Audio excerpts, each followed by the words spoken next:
host, Sabrina Salvati.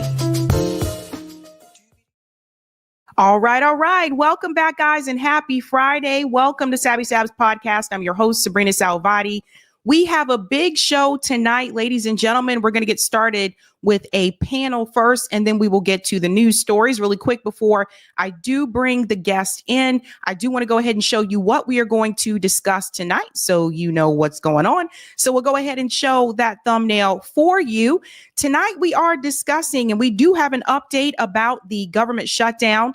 Elon Musk government shutdown. The shutdown has now been averted. We're going to get into that and the role that billionaires play with telling politicians what to do. We're also going to discuss, if you have not seen this, I need to update that thumbnail, but Candace Owens has some things to say here about the genocide. And there's something that she says during this conversation with Piers Morgan that I think people really need to pay attention to. When people confront you and tell you that the number of death does not equal a genocide. There's language that she uses that I think people need to start paying attention to, and they need to use as well. We're also going to discuss tonight, a lot of people haven't heard about the story, but under the Biden and Kamala Harris administration, there has been a deportation of 2 U.S. citizens. We're going to talk about that. And where is Joe Biden at this point in time? And we are also going to discuss, of course, we have the Black male voters' response to the Democratic Party's loss. And that is the panel for tonight, ladies and gentlemen. So the panel should be around about an hour-ish. So I'll go ahead and bring everybody in. Here we go. Let's pop them in. Hello. Hello. Hey. Hello, all. And if everyone can just go ahead and introduce yourself to everyone. I know Marcus said he's running about 5 minutes late. Mark, I saw your comment about the childcare issue. The panel should be roughly about an hour. But if everyone can go ahead and introduce themselves, let's start with Jamal. Jamal Thomas. I run the Jamal Thomas Morning Show on YouTube by the name Jamal Thomas. Check me out. All right, Chris. Hey, what's going on, everybody? Chris, I'm the co-host of the Political Matrix. We got a show with my co-host Marcus. Right now he should be here, but he's on his way. So that's what we do Saturday nights. What's up, fellas? Awesome, Dion. Hey, family, how you doing? I'm District Leader Dion Powell of the 78th Assembly District here in the Bronx, New York. I'm a strategist, consultant, and that's about it. All right. Cool. And Mark. Peace, everybody. I'm Mark Lamont Hill, host of Night School right here on YouTube. Awesome. Okay, so obviously during the 2024 presidential election, there has been a lot of finger pointing towards Black men for not supporting Kamala Harris or not supporting her in the way that people supported Barack Obama. In fact, I want to start with this reminder here, just to remind everybody what Barack Obama said. This was before the election results. Just a little reminder. Communities is that we have not yet seen the same kinds of energy and turnout in all quarters of our neighborhoods and communities as we saw when I was running. Now, I also want to say that that seems to be more pronounced with the brothers. More pronounced with the brothers. So, of course, I think a lot of us know that Barack Obama, that speech that he gave there was not well received, and he did receive a lot of criticism for that. So I want to start with you, Mark. The comment that Barack Obama made there that Kamala Harris was not receiving the same amount of support from Black male voters when compared to Barack Obama. Why do you think that is? If Barack Obama was in front of you today, what would your response be? It'd be a couple of things. One, that train is never late. I mean, one thing Barack Obama going to do is reprimand Black people and reprimand Black men in particular. That's his jam. So I'm not surprised by it. I think that there are people who, and this is where he has to be accountable. There are people who absolutely voted for Barack Obama and we're not voting for Kamala Harris, even though they are basically the same neoliberal candidate. Now, there's a little bit of that's patriarchy. Some of that is anti-Black woman stuff. But there's also a big chunk of it that people were disappointed by the Obama candidacy and said, we ain't going to do that again. We tried voting for the Black guy thinking that was going to change our reality. But he was the same warmonger. He was the same neoliberal candidate. He was the same, person that didn't do anything to stop police terrorism. He's the same one that didn't have a reparations agenda. So why would we do it again? So I think I would rather him have spoken to our issues than pathologizing us further. Even though there is a legitimate argument that there's some patriarchy and sexism there, I think there's more fundamental issues that he should have dealt with too. Okay, Chris, how do you feel about that statement that Barack Obama made? It's just power. To me, it's the response of power whenever you see some of your flock going wayward, right? It's like, how dare you even think about leaving, but you're going to be loud about it. On top of that, we can't allow that. So then now I have to come in with I have to chastise you in such a way that I would never talk to any other group like this but you guys. It's almost like a father to his son, almost, when you see your son doing something that you don't approve of. So it's very negative energy, though, because it's not even a discussion as to, yo, Jamal, Dion, Mark, Sabby, why do you feel this way? Talk to me. It's not even talk to me. It's, what the hell are you doing? I thought we already had this conversation. I told you what not to do. And now I'm here to put you back in line. And unfortunately for us, a lot of us saw that and was like, nah, we're not playing that. Nah, not today. You could take that to uncle, auntie, grandma, pops, moms, maybe, that certain age bracket that still holds him and his wife and the Democratic Party in high regard. But the more of us who are tapped into the internet, if you will, in such a way, we view things a little bit differently, and that is not going to work. In fact, now there's major pushback. So I'll leave it there. Jamal, do you think that comment from Barack Obama helped or hurt Kamala Harris's campaign? And also, how did you feel about when Kamala Harris was questioned about this by Roland Martin? I noticed that she was hesitant to give any type of criticism towards Barack Obama's comments. How do you feel about that? Yeah, she's not going to criticize Obama. Yeah, that comment, clearly it was a backlash to the comment. It didn't help her to any means at all. A few points. So I think Martha's right. It shows, for all intents and purposes, Obama and Kamala Harris are very similar in regards to substance. But it shows that Obama was a political phenomenon. I mean, the fact that they were a very similar substance, that Obama was able to kind of still pull all of these elements as if he was something unique and something different. Well, he was unique and different. He was Black, but beyond that point, he was a Democrat. That he had political skill and political dexterity that Kamala Harris didn't have. There may be some of that. There might have been a certain amount of misogyny, but all things being equal, I think he was just a political talent that she just didn't fundamentally have. Just even on oration alone, Kamala Harris couldn't give this kind of giving an interview and having an interview come out good. Most of those interviews turn out bad, where Obama would give a speech and, people would weep at the speech. On the other front, a Democrat is never really going to acknowledge their flaws. They may do it a little bit now, but if you think about it, any of the Democrats that you really talk to, or the ones that I've talked to, don't even understand why she lost. They would say, well, people are racist, they're sexist, they're bigoted, Blacks weren't sufficiently loyal, Hispanic men weren't, this or that. Meaning, even now, if you look at a Whoopi Goldberg or Joe Behar or anybody on The View, it's not like they recognize their flaws and how they lost from their point of view. Like Joy Amrisa, she was flawless. She ran a flawless campaign. Even Queen Latifah backed her, and Latifah doesn't back anybody. Like, this is the way they were talking about it after she lost. And so I don't think you're going to get this kind of come to Jesus moment that we would want. And during an election campaign, Obama, under no circumstances, they're not acknowledging their failures now, meaning they're not having an autopsy now, let alone having it before the election. No, it was damaging to her campaign, just put it mildly. Dion, how do you feel about that statement that Barack Obama made? To me, it almost kind of came across as though the black male vote is owed, that it's owed to the Democratic Party. Again, Sabby, excuse the background. New York is called the radiator.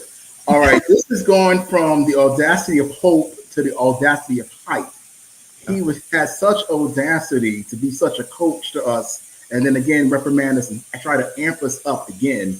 But that black girl magic this time isn't going to work. Information is too instantaneously, and we've all found each other, and we all have a concept of history under his administration of results, under Trump's administration of results. Now the sexism and all that kind of stuff. Black men sometimes gravitate to a man's man or a man in general with the aura, and that also shows the comparison of Obama's audacity of manhood and Trump's audacity of manhood. And by comparison, when it comes to leadership, black men are gravitating more so to Trump than Obama. Then Kamala Harris, being a woman, is one thing, but then what her leadership skills have shown compared to Trump's is very much lacking more so. So that's what I see that as, a coach that has failed us and can't aspire anymore, and it's off to the pastures. Well, you mentioned manhood, and I'm glad you brought that up, because I do want to show you guys something with the exit polls. And I know sometimes people say, well, exit polls aren't 100%, but there is a picture that is painted here that I do think that we should just look at for just a second. For the 2024 presidential election exit polls, if we look at sex by race, this was a big red flag, I think, or should have been a red flag for the Democratic Party. They received 77% of the black male vote. Donald Trump received 21% of the black male vote. And I compared this to 2016. He did not receive that much in 2016. Also, the other thing that I noticed as well, when we're talking about these exit polls, it does appear also that even Hillary Clinton performed better with black male voters than Kamala Harris did. So I know every now and then people bring up the misogyny issue, and we bring in Marcus in here. People are bringing up the misogyny issue. I get it. But that doesn't explain why more black men voted for Hillary Clinton than for Kamala Harris. So the point that you mentioned there, Dion, about this manhood, so to speak, Nina Turner made a statement recently that the Democratic Party emasculates black men. Do you think that has something to do with it? And I'll go to you, Mark, and then I'm going to bring in Marcus. I didn't necessarily. I don't know if I think the Democratic Party emasculates black men. I don't know if that's how I would think about it. I think the Democratic Party just ignores black people. I think they just disregard black people more broadly. I think that it's been said a couple times today. I think there's an expectation that we're going to be Democratic voters no matter what. And the moment that we're not Democratic voters, and the moment we even question being Democratic voters, we sort of get thrown away. I think the Hillary Clinton voting is an interesting thing. Again, I agree that it's too simplistic to say that it's just about gender. But the Hillary Clinton versus Kamala Harris comparison is just so tough because we're comparing 2016 to 2024. We're comparing different economies. We're comparing people having lived through Trump. We're comparing all these factors, people having a familiarity with the Clintons. And then there's also the fact that don't nobody love white people more than black people.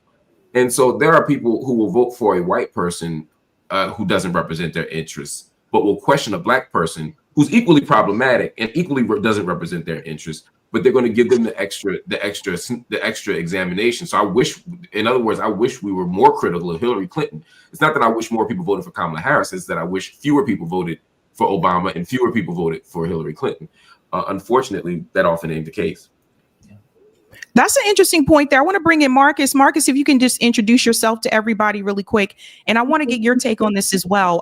Why Donald Trump gained support from black men and Kamala Harris lost support from black men. First off, I want to say, can you hear me okay? First off, thank you for inviting myself and Chris, and pleasure to be here with the rest of the gentlemen. Apologies for being late. You guys know how LA traffic can be. But what I would say is I agree with all the points that I've heard so far. And what one thing about it is with each successive election that we've had, you've seen less and less of the Black population fall for the tricks of the Democratic Party. And I think that's a big part of it. From Obama sold us on a lot of things, which he did not do, and left us having to do a lot of defending Obama on the back half, even on certain times when we didn't agree with things. And I found myself, especially when I was in Florida, having to defend Obama because of racism. Not that I agree with his policies. And so from Obama fooling us, then people feeling like, well, you got to vote for Hillary.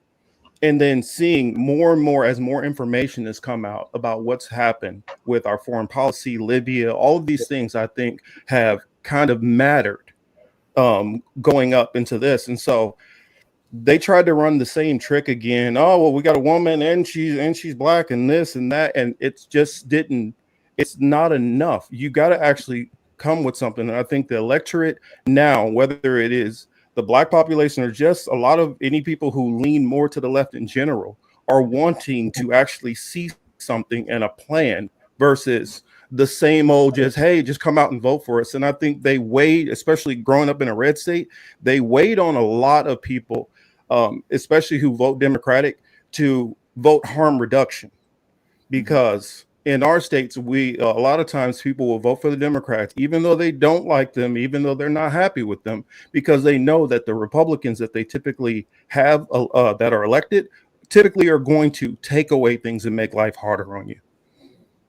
But why, and this is for you, Jamal, why is it that Black women still heavily showed up to support Kamala Harris and not me? Because I'm asking everybody, because I didn't support Kamala or Donald Trump. I voted for Jill Stein. But I want to know, why is it that Black men were willing to say, I'm not going to do this, but Black women overwhelmingly still came out to support her? She got 92% of the Black female vote. No, that's a good question. I mean, Black females are the most loyal part of the Democratic Party, meaning they're wed to that base. And I got to be honest, when Obama was running, I think there was this element of, hey, we have a Black person that's eligible, meaning he has a potential to actually win, in which case people were more wed to it. It was this kind of new element in the political space that we hadn't necessarily seen before. Whereas, at the point where you already have somebody who's run in that race, but this might have been for Black women what it was for Blacks in general during that time frame. I mean, if you think back, when Hillary Clinton ran, you had 30% of people who voted for Obama turned around and voted for Donald Trump in that race. And they don't necessarily engage that particular point, but that point is somewhat valid. But for women, this might have been their Obama moment from the standpoint of Blacks. And I hope that doesn't necessarily sound all that sexist or misogynist. But oftentimes the argument that I would hear, especially, it's our turn. That was the rhetoric that Hillary Clinton used to use during her particular race.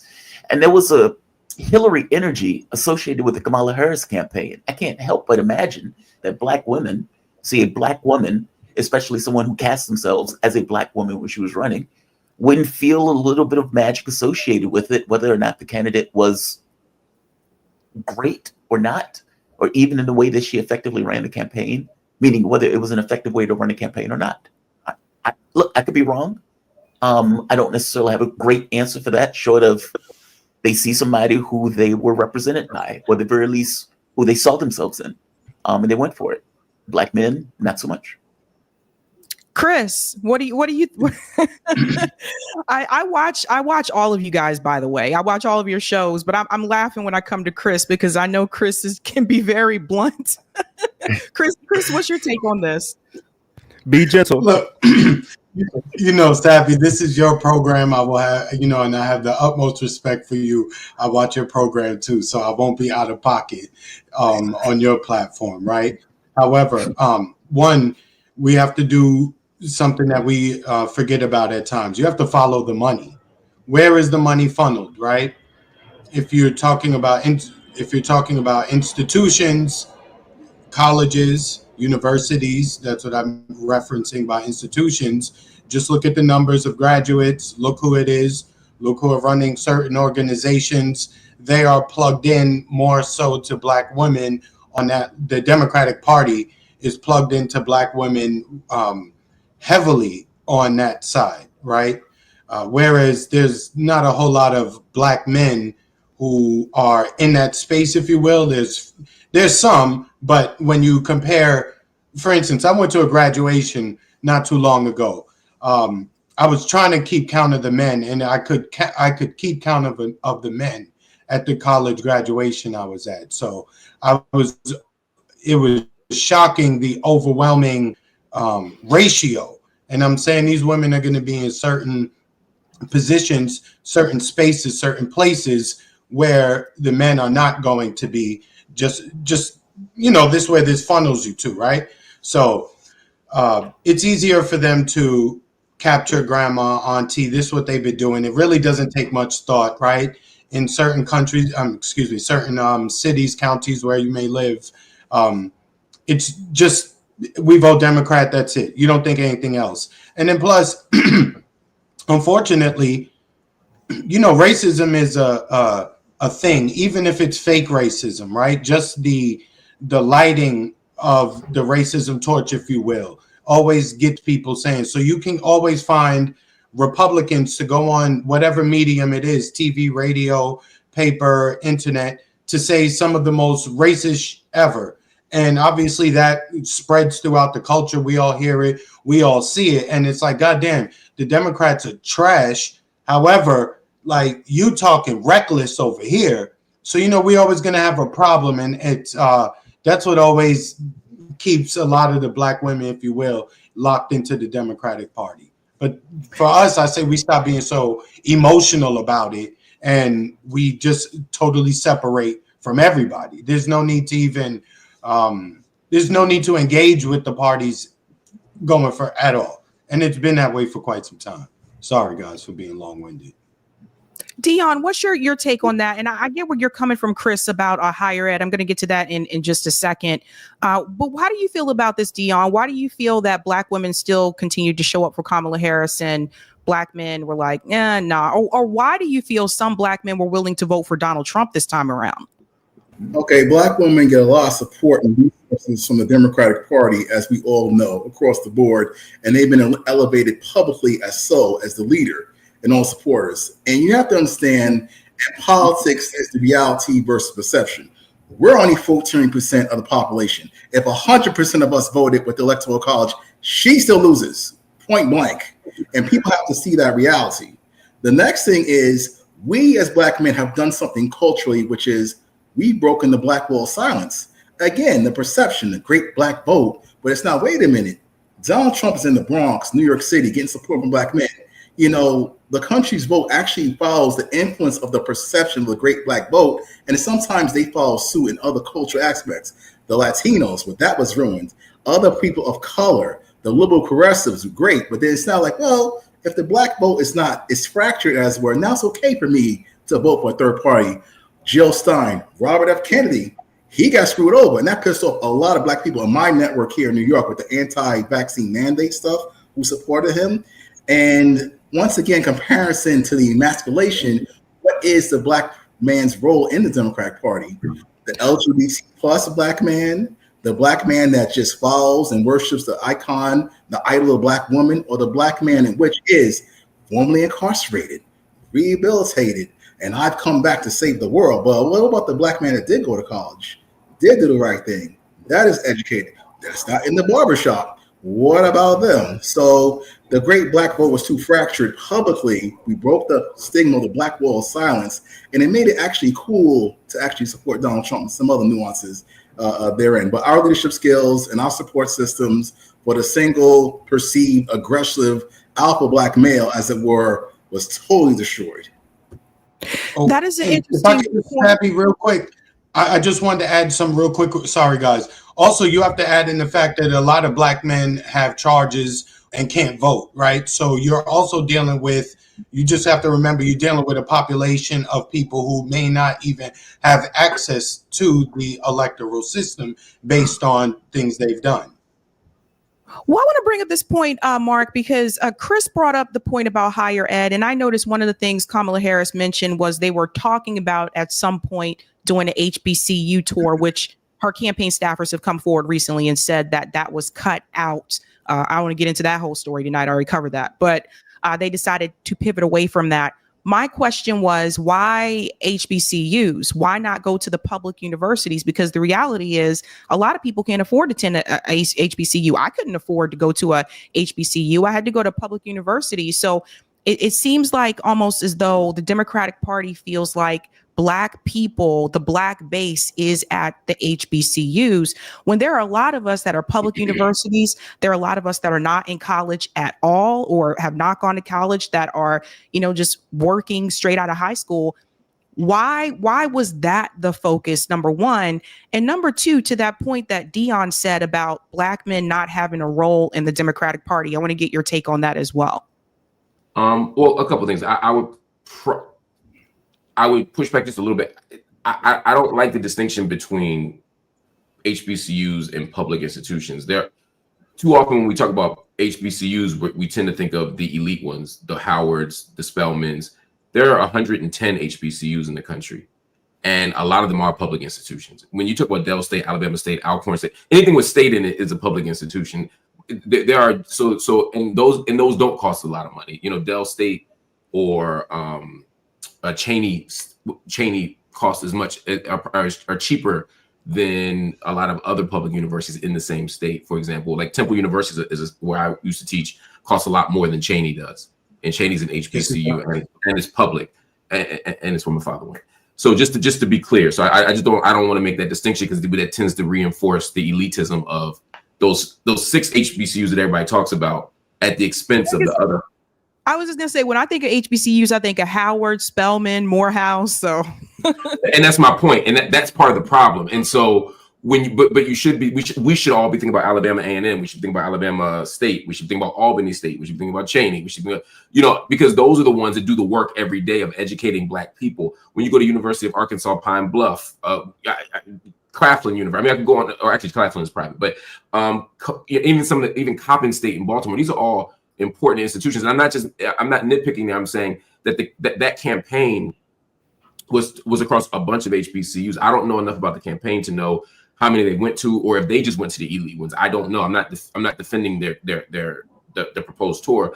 I'm just saying, for us as a community, let's celebrate HBCUs, but let's start dumping money into not just the 8 ones that produce, all the fancy people. Let's deal with the ones that actually produce everyday citizens, everyday community members, because those are the ones I think that do so much of the work. So I just want to put that out there. But I think the bigger question, the important question you asked is there a role for Black people in this party, or what is the role? There's a role, just like there's a role for Black people in the Republican Party. The question is it a healthy role? Is it a functional role? Is it a role that benefits us? Because we carry the water for Democrats as a community. We legitimize them. We make them seem like the non-racist party. So we know what our role is for them. The question to me more is there a role in the Black community for Democrats? And I would say no. I would say that the only way for Black people to advance, the only way for us to organize around in any kind of way that has a spirit of self-determination, any way for us to get beyond the binary system, is for us to ultimately leave the party. Now, I understand today there might be moves we have to be very thoughtful about it. For example, there might be a city council seat where the best person's a Democrat, or there's a city council seat where the best person is a Working Families or a Green or whatever, right? But in terms of a community, the Democratic Party can't be our home. It can't be what we look to. It can't be our default choice. We will never be okay as long as we do that.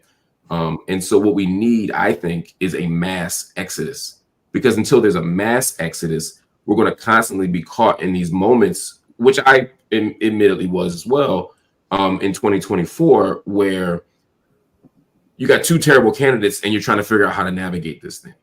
I ultimately voted Green, but I struggled with it, because I'm like, there's a terrible Republican candidate, there's this awful Democratic candidate, and I got to figure out what the best option is. Why is everybody laughing? Am I missing something? You were excited about Kamala for a minute, Mark. You were. No, I wasn't. Get him, Sabby. Get him, Sabby. When was this? Mark, remember we had this conversation. Remember when you said, well, he was doing what Marcus said, harm reduction. Remember you were saying voting Well, wasn't. hold on, there's a difference between harm reduction and being excited about it. No. Mark, when it was first announced that Kamala was going to be the nominee, and you seemed to be, obviously happy it wasn't Joe Biden anymore, but I remember you saying that voting isn't going to stop the genocide. And I remember, Mark, come on. I didn't say anything. Listen. When Kamala was announced as the candidate instead of Joe Biden, you were What did I say? You were saying, well, what? Go watch your show. I watched your show, and you were like, well, it's not Joe Biden, and you were saying that, well, it's not Donald Trump. I think she's a perfect candidate. No, but it's not Donald Trump, because at one point, some of your viewers were like, I think he's pushing Kamala. At one point, you were excited. Okay, so I can tell you that I was never excited about Kamala Harris. I think there's a difference between saying I openly struggle and wrestle with the decision. I'm saying that. I'm not denying that. But I always said she was a bad candidate. I always said that this was a tough choice, but that if the ultimate outcome was better, if the net outcome was better, I don't use the language harm reduction, but I think that's close enough to what I was saying. That would be the choice. But I think it's a bit unfair to say that I was excited about it. Excited would suggest I was endorsing her or supporting her, whereas I was saying this might be the best choice possible. But I ultimately said that I wouldn't do that. I also very clearly said, and just to be clear, this was 3 months later. This wasn't when she was announced. When she was announced, I went on Democracy Now!, if you remember correctly. I mean, this is all Googleable, and was very clear saying that she's a neoliberal candidate, and this is the same exact thing as Joe Biden, right? And that ultimately they're going to have to make a case for whether or not, or the Democrats are going to have to make a case that she's better. Over time, it became very clear that she wasn't better, and then the question became again, if our choices lead to Trump, would we rather have Trump or would we rather have her? And just one more thing, and what I said was, I don't have issue with anybody who does not vote for her. I don't have an issue with anybody who, as a matter of conscience, can't vote for her, if for no other reason but the genocide in Gaza. But I also don't take issue with people who make a pragmatic choice to choose her. I don't dismiss people who made the Kamala choice as unethical. And that's the debate we were having. It was never, you should vote for Kamala. I've never done that. I'm 46 years old and I voted for one Democrat in my entire life. So this idea that I was excited about it seems a bit unfair. Okay, maybe it's unfair to say excited, but when you tell people, in terms of harm reduction, well, which would be better, that kind of thing, that's the line that I hear from the Democrat. And I don't want to harp on you, Mark, but that is the fine. I think people are so dogmatic about politics that they take any pushback as me taking the other extreme. Again, I never said people should vote for Kamala Harris. I've never said that. And in fact, if you can go through my YouTube and find me saying that people should vote for Kamala Harris, I'll give you $5,000. Well, I wouldn't do that. I'll go into your channel just to make the point. I never said that. What I said was quite clearly, I think, was I'm struggling with this choice. Here's why I'm struggling with this choice. I'm not, and as awful as Gaza is, I also, as an expert on Gaza, am not convinced that Trump won't be worse in Gaza. I still think Trump will be worse in Gaza. That was also what I said. Again, it was never a defense of Kamala Harris. It was saying she's bad, he's worse. What do you do when you have a candidate who's bad and worse? And I'm saying, I don't have an issue with people who make one choice or the other. Yeah. I think there's a difference when you say who's bad, who's worse. I still think that's a big difference from saying what you just said now, which was that we need to leave the Democratic Party. We need to exit from that. There's a difference between telling people they need to exit and saying who's bad, who's worse. But it's not different, because if you hear everything I just said, I said we need to do it so that we don't end up in the short term in situations like we were in 2024, where we're stuck between someone who's bad and someone who's worse. Again, until we make a mass exodus, we're going to keep repeating 2024. And that's not a contradiction. I'm saying, yes, until we leave the party, they're going to keep giving us mediocre candidates to go against awful racist candidates. And then we're always going to have to choose, and the Democrats always going to look better than the Republican. But we're still going to be stuck until we make the mass exodus. So yes, if we don't make a mass exodus in 2028, we're gonna have the same problem. It's gonna be Gavin Newsom against JD Vance or whoever, and we're gonna be stuck with the same thing. And Newsom is gonna look better than Vance. So until we leave, we're gonna have to make these bad versus awful comparisons. You really see that as a contradiction? I think there's for me, I tell people don't support either one of these parties. I don't tell them who's bad or who's worse, because what I found is when I say who's bad in the past, when I've said who's bad or who's worse, what they hear is, oh, okay, well, obviously one is less harmful than the other, so I might as well go in that direction. So I make it very clear to people that you shouldn't support either one. That's just the way that I do it. But I don't agree with that. I just don't agree. Well, and that's fine. I don't do it that way because I don't have the same position you have. And that's fine. But I do want to bring in Marcus as well about this. Marcus, what do you think should happen? So Mark Lamont Hill is saying that there should be a mass exodus. The question that comes up is, where do Black voters go? Where do you think Black men should go? What should Black men do? And what do Black men want? Because what I continue to hear over and over again, talking to people on the ground and not, just listening to people on like CNN and Fox News, but actually just talking to people on the ground, what I heard over and over again from Black men is that the Democratic Party is not meeting our needs. They're not running on issues that we actually care about. What's your take on that, Marcus? There's a lot there. First, I do want to say I can kind of understand where Mark is coming from in a sense on some of those things, because I felt like that in 2016 with Hillary Clinton.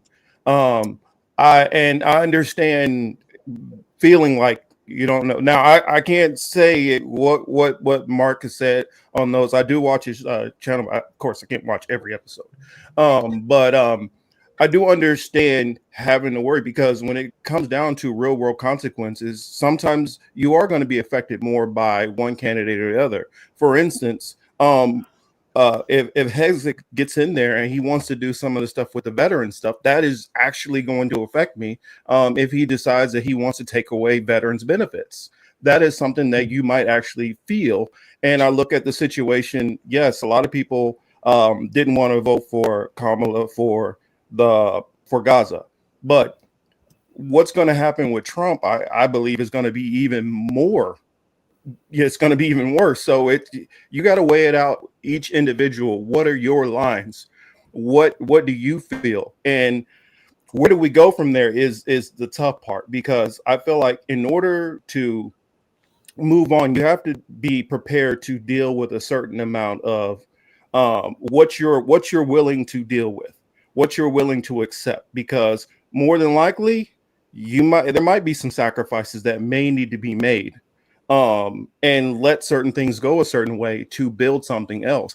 I feel like the Green Party does do a lot of things which have a lot of policies which lean towards helping a lot of the Black community, Black men in particular. But I question how serious they are in their efforts, because it doesn't seem like I see a escalation on where they are from year to year. They seem like they're kind of stuck in the same place, and that's what I worry about. But I also, at the same time, I don't see any other movements outside of that are looking at trying to improve the Black community or help the Black community in any other way. You might have some of these other third-party candidates, which might talk overall and what we believe and rising tides lift all boats and all of that stuff. But when it comes down to it, there's not very many other parties out there outside of probably, say, the Green Party that's actually could be a actually viable choice. So I think another one of the biggest problems that we have, because I remember having this video, the Black community's abusive relationship with the Democratic Party. We have to get a better understanding of what the hell is going on, and we have too many people. And I'm just going ahead and rip the Band-Aid off and say it. We have to get a better literacy on what's going on politically and how these things affect us. There's so many Black people out there who voted for Trump because they think they're going to get another stimulus check. And that is a problem. We got a lot of people who need to understand what the hell is actually going on here. And that's one of the things that I feel like until we start getting a little smarter and understand how this game is played, we're going to keep on being boo-boo the fool. I hear where you're coming from on that too as well. Jamal, where do in particular Black men, where do people go from here? I do echo what Marcus said about the Green Party. You know, I think they are the closest to being the most viable because of the ballot access. But I do think there need to be some changes with the Green Party. I think there needs to be a rebrand. I think it needs to be led by different people. I think there needs to be, I would like to see more Black people in the Green. I'm not going to go through all that tonight, but there's a number of things that I think should be done. But I want to go to you, Jamal, as well. What do you think about all this? Like, where should, in particular, Black male voters go?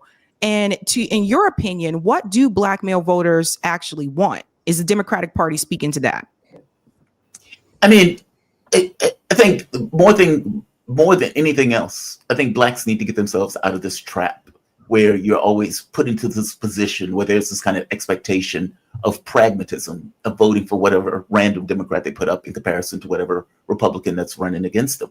And that means we need to stop just giving the vote away. I mean, look, Blacks voted at this election, I think it was like 75%, or 80%, give or take, if you add in both Black men and Black women into it. I think the number might have even been higher. If you go back to Joe Biden, it was even higher than that. If you go back to Hillary Clinton, it was even higher than that. When you're getting like 90% of a group, one demographic voting for a particular political party, they don't care.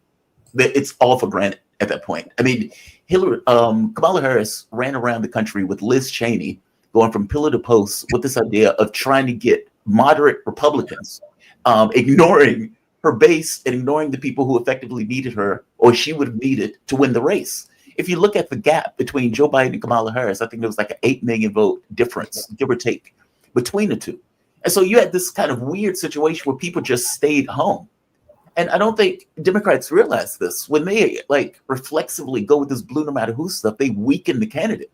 There should be standards associated with the candidate, even if it's for only this idea that the candidate has a much better chance of getting elected overall. If you ask me, where do I think Blacks should go? Look, I honestly, I'm always confused by this question because to me, Black people like everyone else. Oftentimes when Democrats talk about prison reform, missing the fact that Black people need healthcare, education, college, all of that stuff, just like anybody else. Healthcare, these are things that we care about every bit as much as everybody else. And so, yeah, there are going to be elements of going with poverty directly and dealing with those issues. Agreed.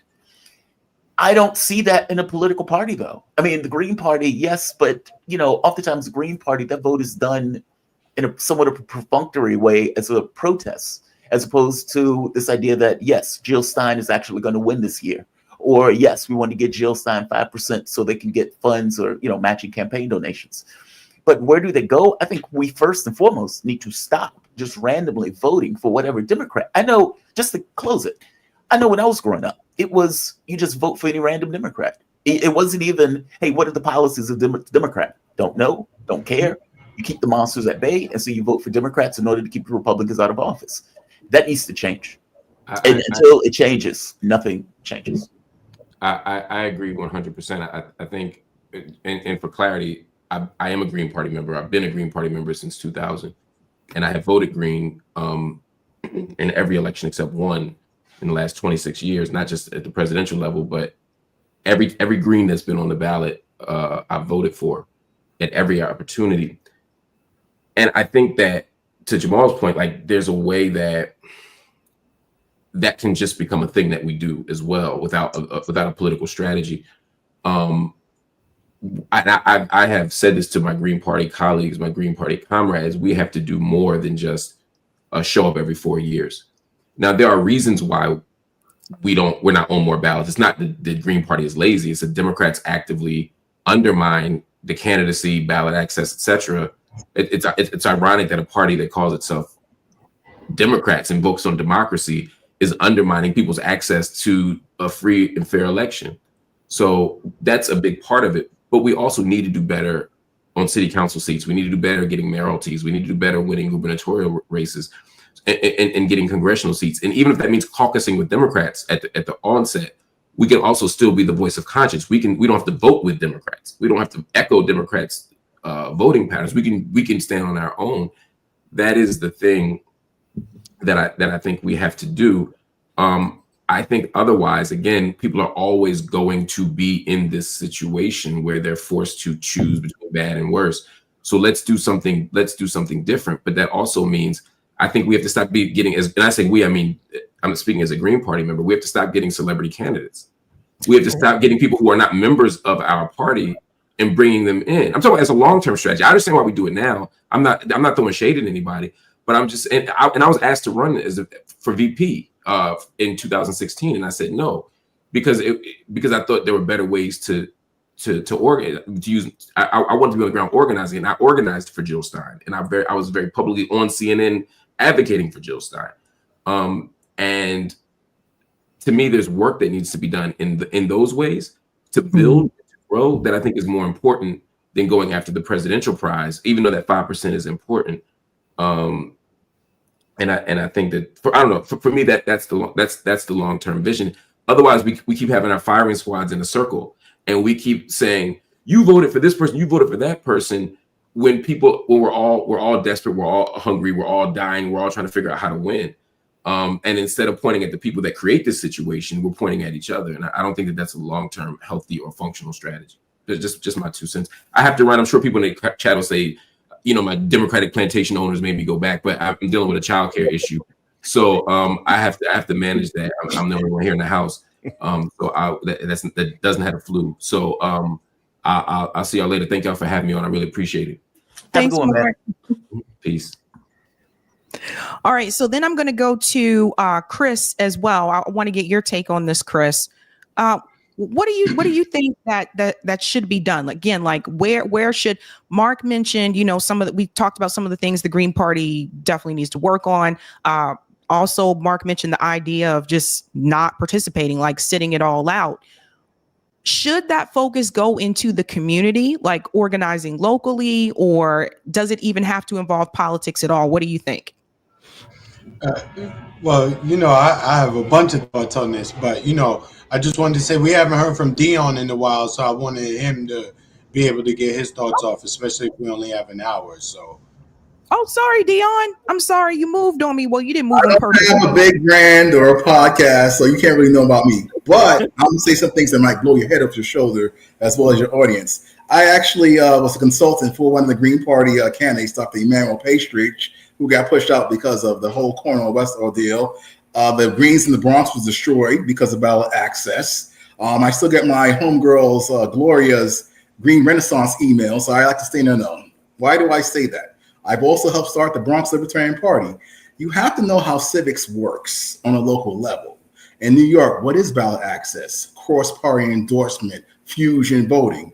I'm a district in the Bronx Conservative Party. What I did was the third party line, went into the projects with my crew, explained to them a voter registration form, question 14. You don't have to be a Democrat. You can update your voter registration form. As a result of fusion voting, we actually pushed the first Republican in 40 years in the Bronx, New York, to city council last year. Now think about it. The Bronx, believe it or not, we're the bluest county in America, 1.1 million Democrats. And we were able to do this. So we had a Max's Blexit, because I'm also with Blexit, out of the plantation and did this third party. Donald Trump, as a result of our efforts, came to the Bronx twice, and we made it cool to vote for Donald Trump in that aspect. So to answer your question specifically, that's one way to do it. Also, I was a consultant for American Values, Kennedy Super PAC, and we had all the angry Kennedy people, and I was in court with these guys, and they knocked him off the ballot and eliminated his party line in New York, and people upset, and we had to educate them on what ballot access means and how to get ballot access. So next year, when Uncle Eric is up for re-election here with matching funds for campaign finance and the pardon from Trump pending, we're going to hit the streets again and say, hey, we're a official third party. If we swing either way, and you will respect us here in the poorest yet the most democratic county in America. Oh. Hey, Dion, sorry, Sabby, I have a question for Dion. All right, I see you say you got Trump in them, in the BX. Okay, put that feather in your cap, right? Yo, what's up with your man Richie Torres? Why y'all still got him there? That's a horrible look for the Bronx. Well, that's beyond horrible. That's like used toilet paper bad horrible. I can answer that question very briefly, Sabby, if I may, in which we are kept in pure ignorance here in the Bronx. They give us the to be a good minority politician in the Bronx, you got to give away the free toys, the free school supplies, the free turkeys, the free prom dresses. Nobody has the civic education element. What are bylaws? That's not what Richard Flores is giving away. Flores gets a lot of what?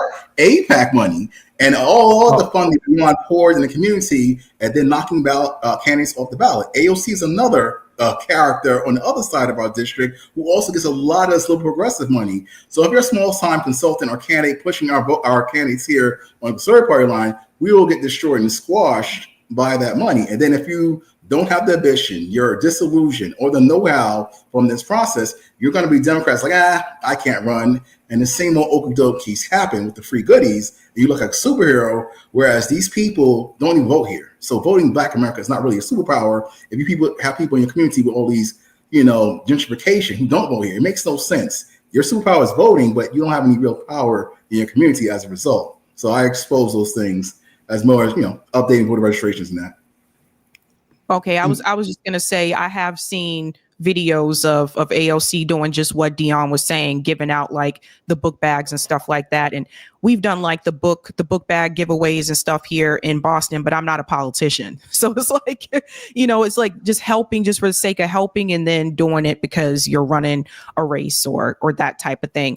And Chris, you're originally from New York. What do you think about the fact that New York in particular, I know a lot of these candidates had a difficult time getting on the ballot in New York. And to Dion's point, RFK was removed from the ballot in that particular state. I know New York City, for the most part, is pretty blue. But one of the things I did see is that some of the people who voted for AOC in her district also voted for Donald Trump. What do you make of that?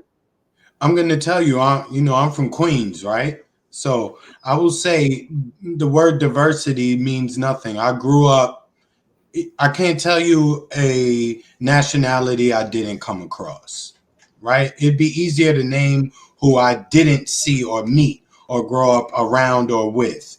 With that being said, when you see what they've done to the city by allowing Texas and Florida and other states to send these bus loads of people to the city, you have immigrants in the city who have been there 3-4 decades now.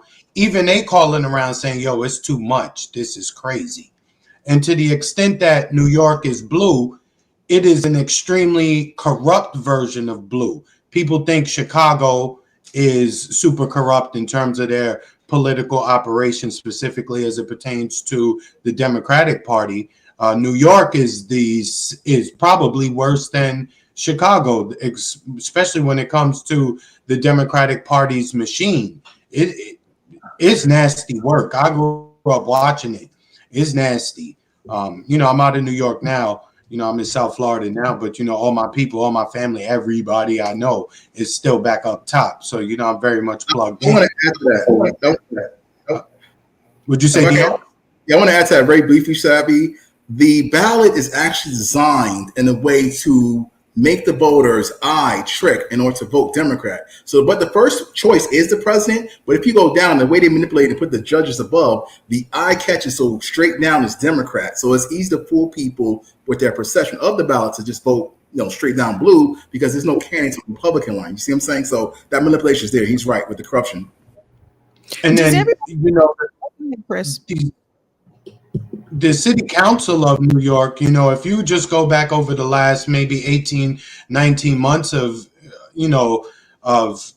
statements that they've made, they're calling people xenophobic for not wanting all these people to be flooded into the city. It is crazy the response that they are giving. So I keep telling people, maybe it's maybe because you're not in certain places and spaces, maybe you don't feel affected and you're like, damn, well, it's not like that here. So I don't know. What I'm saying is the city is vastly different now. There's things in parts of the city that you ain't see. There's a lot of dark shit happening outside on the streets that people don't really understand.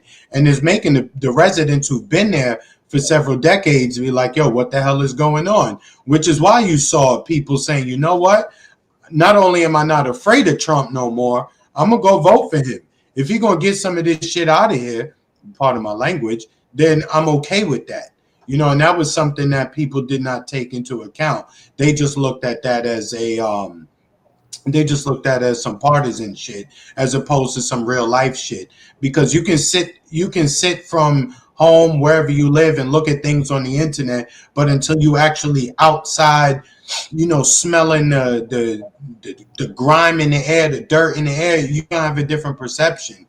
And that's the problem. A lot of people's perception is so screwed up, which is why it's not even worth listening to a lot of people.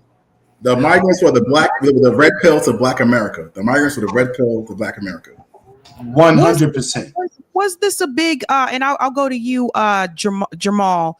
I've heard from people from Chicago, people in New York, and then also we still do have this situation here in Boston, Massachusetts as well, where the governor and the mayor of Boston are just at a loss for words. The last message they sent to people in Boston was actually Eastern Massachusetts said, please be willing to open up your homes to let people to come in, because there's nothing left. All the shelters, I'm dead serious. It's all the shelters are full. And they're like, we have nothing. And they have reached out to, they've been very vocal about this, at least that they've reached out to the Biden-Harris administration, asking for help, asking for resources and support. And they also said they received no response. Jamal, do you think this was also a big factor in particular for some Black voters, maybe in those particular areas? Absolutely. Yeah. I mean, immigrants are red pill anywhere in the world, and including the Black community. And look, whatever people want to think about Republicans busing migrants to New York or busing migrants to the other blue cities or blue states, they accomplished their objective. I mean, the reality of it is those states that are on the borders have to pay more in order to deal with the migrant issue. And the moment that those migrants started getting bused in Chicago and to New York, then all of these libs, African Americans also, especially in the poorer communities, were just as outraged as many of those, you know, hardcore right-wing Republicans that they always cast as being racist for caring about the immigration issue. When Mayor Adams went basically complaining to Joe Biden, effectively saying, dude, we're spending $1 billion in order to deal with this issue. We need some assistance on this. We need you to, you know, fix this issue. We need you to handle the border. Yeah, that's an issue. I mean, if you think of the number of images that you were seeing with all of the migrants coming into the country, waves and waves, and then Joe Biden taking one policy after the next that was either ineffective, quasi-legal, that wasn't necessarily doing anything with the issue. And for the longest time, he said, well, I have no power over this issue. And then a few months before the election, okay, now I'll shut the border, showing that he actually could have did something right off the bat. Joe Biden took policy explicitly in repudiation of what Donald Trump was doing when Donald Trump was in office. Everything Trump did was bad. And so when the immigration thing came up, he started pulling back some of the policies that Trump went along with. And yeah, it damaged her. I mean, because the reality of it is the border czar, what they didn't necessarily want to own up to, or, you know, they tried to act as if she wasn't the border czar. Okay, well, that looks bad if you have all of these people at the border and she's supposed to be the border czar. And then the last month into the election goes to the border, something that I think she might have done once, the entirety of the administration, as if she's going to get some kind of credibility on what she, by definition, going to the border, acknowledged experientially was an issue. And so, yeah, if you're talking about those communities that looked at the immigration as an issue, and you could see it all over in Chicago, New York, many of those blue cities, they were complaining completely and significantly. And yeah, they took it out on the Harris administration. I mean, if you look at the polls, for example, those same exit polls, and they ask the question, who's better on the issue of immigration? Donald Trump comes up in spades. And look, this is Trump saying stuff that was racist, bigoted. He hit that hammer of the immigration stuff. I thought he hit it far too hard, but the public looked at him as being better on that issue. Agreed. Interesting. I want to go to Marcus. What's your take on this? I mean, I have to say I was kind of surprised when Governor Abbott started to send buses up this way and Ron DeSantis. And I said, damn, they really weren't joking around. Like, they weren't joking around when he said, okay, you guys want to be sanctuary cities? Fine, we'll send them to you. They were not playing around. What's your take on this, Marcus? I think it's interesting. I wanted to say real quick, when they talk about the corruption in Chicago and New York, LA and California, the corruption is just as bad here, if not worse. They literally write every ballot initiative, so you don't know what the hell's going on. So when people are like, "Well, y'all voted down minimum wage," it's because of how they write this. They make it so you don't know what the hell it is, and you have like 50 things on there. So, but that's a whole nother issue. Honestly, the Black community, to a degree, some of them really immigration did become an issue for some, but I honestly, where I noticed it more than anything, in the Hispanic community. There was a lot more people out here in the Hispanic community who were like, no, this is getting out of control. We need to get a handle on this and get some of these people out of here. And so I heard it far more Hispanic people, especially just people who I deal with, who they were like, no, this is a problem. Now, from my perspective out here in California, it's just too many damn people any damn way. So it's hard to tell if it's immigrants, if it's just people come from other states or whatever. It's too many damn people. And I'm happy to send bus tickets to send people to Wyoming and Utah and wherever the hell they need to go. That's what I would be doing. But yeah, that's one of the biggest things that I notice is the immigration thing definitely played a part, especially in the Hispanic community, and even in a lot of the immigrant African communities, the Nigerian community, Eritreans, Ethiopians, a lot of African immigrants I heard out here. Immigration was a top issue, but out here, a lot of just the corruption in the system.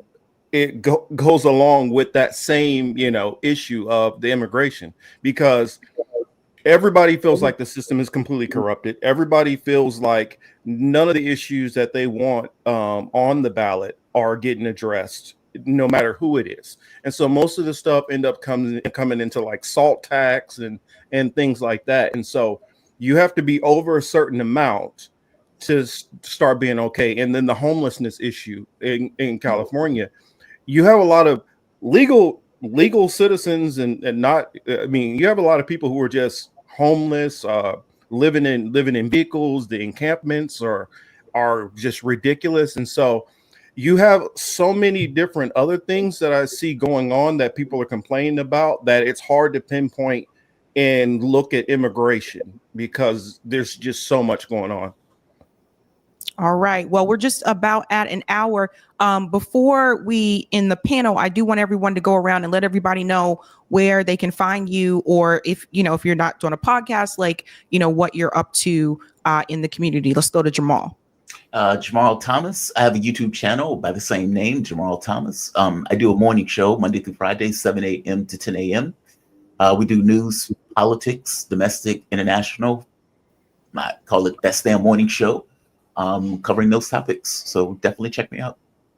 And he is up early in the morning, because I know what I like. Sometimes I'll listen to like a YouTube show, like I turn on YouTube in the morning, like if I'm getting ready to whatever, and I'm like, damn, Jamal's already been live for an hour. It's 8 o'clock in the morning. Well, the radio show used to be from 7 to 10. And at that point, I just got accustomed to doing 7 to 10.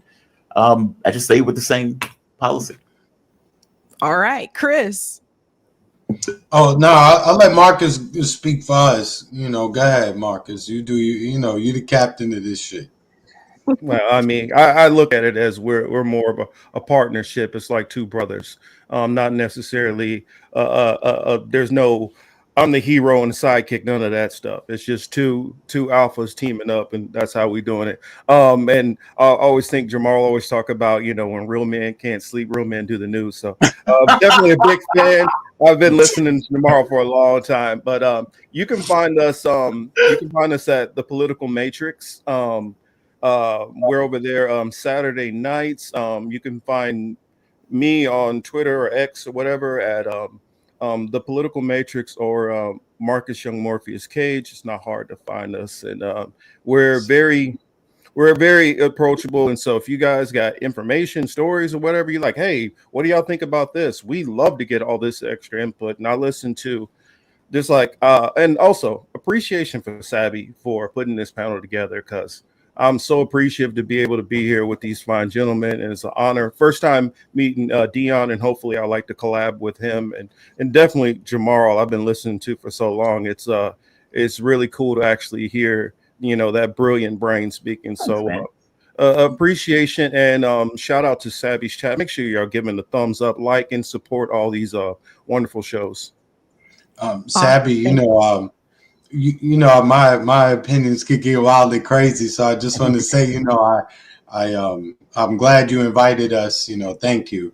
I was on my best behavior today. I promise you. I even put on a collar shirt for you today. I mean, I was coming from work. I ain't gonna lie, but I'm just saying. Thank you for the invite, fellas. It was good to meet y'all. I'll definitely be looking into your programs as well. But I appreciate you guys being here. And I just want Dion. Also, where can people find you? What are you up to? Well, I try to answer your question succinctly. I am excited to be here. You can just email me here and find out. I'm doing two things to answer your question. Number one, as a district leader here in the Bronx, I'm educating my community to go to TrumpVanceTransition.com on the Serve America and apply for the over 80,000 positions. A lot of black people, well, you missed out on your 80,000 positions. Get the Plum Data Report and look in there and see what they are, how much they paid. Number two, next year, as a consultant, we have our municipal races with Eric Adams going down. I'm trying to consult clients. I have one. If you want to run for office, come see me and just email me here or how it works, the matching funds program, what's going on politically. I'm Dion Powell again, and bam. Awesome. Thank you guys so much. Oh, Sabby, can I say one more thing? Oh, yeah. We're going to be out in the D.C. area for the inauguration. Me and Chris are going to do some street interviews and all that. So if you're in the D.C. area, hopefully we can meet up with y'all. Love to see a lot of the faces, maybe kick back a couple of drinks with y'all. So that's all I wanted to say. I love to meet Sabby, that was good work. Have conversation. So. And Sabby, that was excellent work, what you did, as it relates to Mark, at least, keeping him, keeping it a buck. Because he really was, that's why my facial expressions were changing so often. I was trying to, maintain, because I've seen him on not just only his, platform. I've seen him on multiple platforms, and he was going very, very, very hard for the lady. And even if he wasn't a fan, he was going hard for her, and he was disparaging towards anybody who voiced an opinion to the otherwise. But I like the way you did it. You did it with class, as you always do, and your smile gave it away. You said 1,000 words with your smile, so that was excellent work. Is it possible that he was conflicted with the choice, like he said? No. Because, for example, I saw it. To be fair, I didn't see it, right? So I'm going by the way it's being explained. I mean, from his point of view, or at the very least the way it sounds, he was conflicted by the choice that, depending upon the things that he cared about, he thought to himself, okay, the Democratic Party is a problem. Oh, this is a horrible candidate, but Donald Trump is a wild. If that was the way he was thinking about it. For example, he had a debate with Sam Cedar on the issue of third parties. Effectively, Sam Cedar is against everybody. He's the Democratic Party adjacent. And I remember the conversation that Mark had with him, effectively defending a Green Party vote and defending people who weren't necessarily voting for Kamala Harris. That's what I'm asking. Are you sure he wasn't just so nuanced in the context of other people who are far more in the camp of, screw it, you shouldn't vote for the Democratic Party? And that difference or that subjectivity is what is being debated. Well, I'm asking. I don't know. Sabrina, get your $5,000. It's not too late. That wasn't it wasn't the way that I took it. But he's not here to defend himself. So I think we can keep it at that. Well, he made his point, right? He just made his point. And I guess my thing was, if it was nuance, but fair enough. Like you said, he's not here. I don't know. Yeah, it's just, it's kind of. But thank you guys so much for coming on, and talk to you guys later. You guys have a good one. Thank you for this.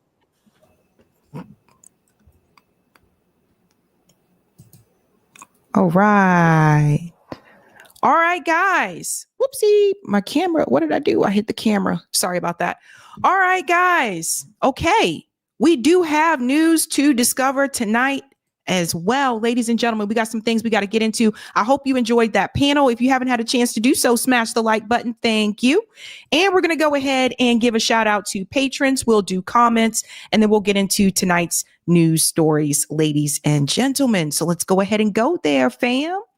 Hey. Yeah. Shout out to everyone who is a Sabby patron. Thank you guys so much for your support. Really appreciate you, fam. If you're interested in being a Sabby patron, I have 5 categories: ultimate, Sabinators. There's also Sabsters. Don't forget about those guys. There's some Sabbies in the house. There's some Sabbies in this house. There's some Sabbies in this house. Let me just make the statement loud and clear. Sabby's here. Okay. And of course, we have members. All of their names are listed here. And you can also see their names scrolling across the bottom of the screen on the ticker. So thank you guys so much for your support. Really do appreciate you. So we have a couple of news stories I do want to dive into. One is going to be the update about the government shutdown. That's new information that just happened actually right before I went live.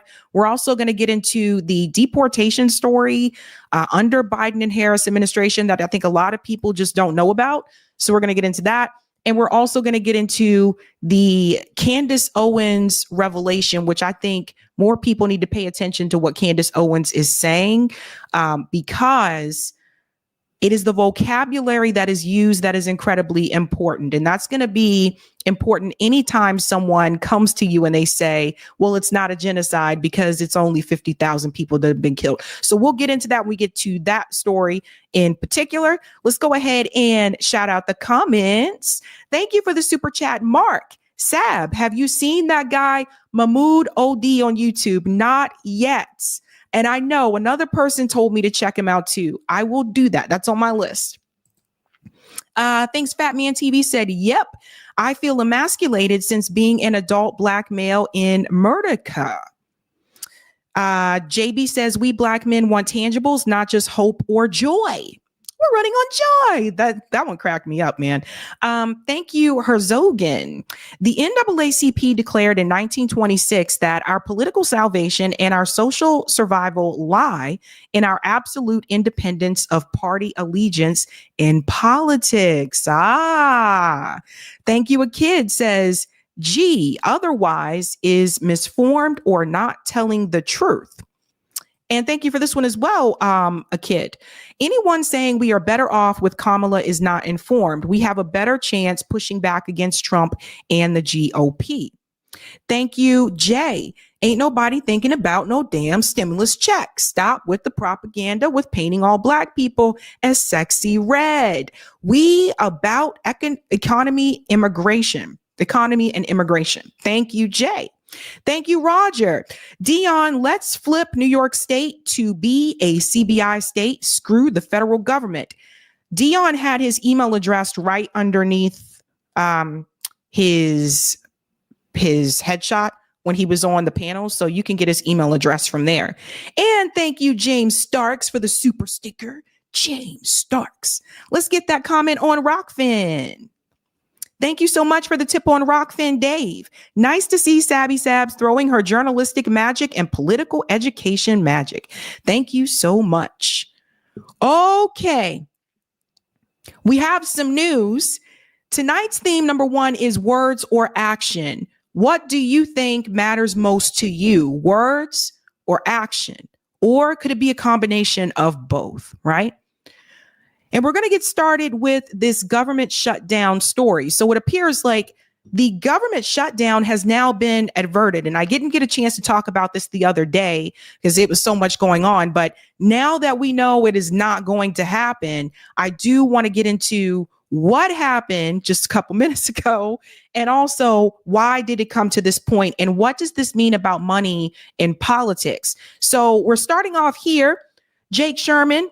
The House has passed a bill to avert a midnight shutdown. The bill passed 366 to 34 to 1. 170 Republicans voted yes. Get this, 196 Democrats voted yes. 34 Republicans voted no. A total of 0 Democrats voted no. Dems saved Republicans here. So this was a bipartisan effort here. even though 34 Republicans voted against it.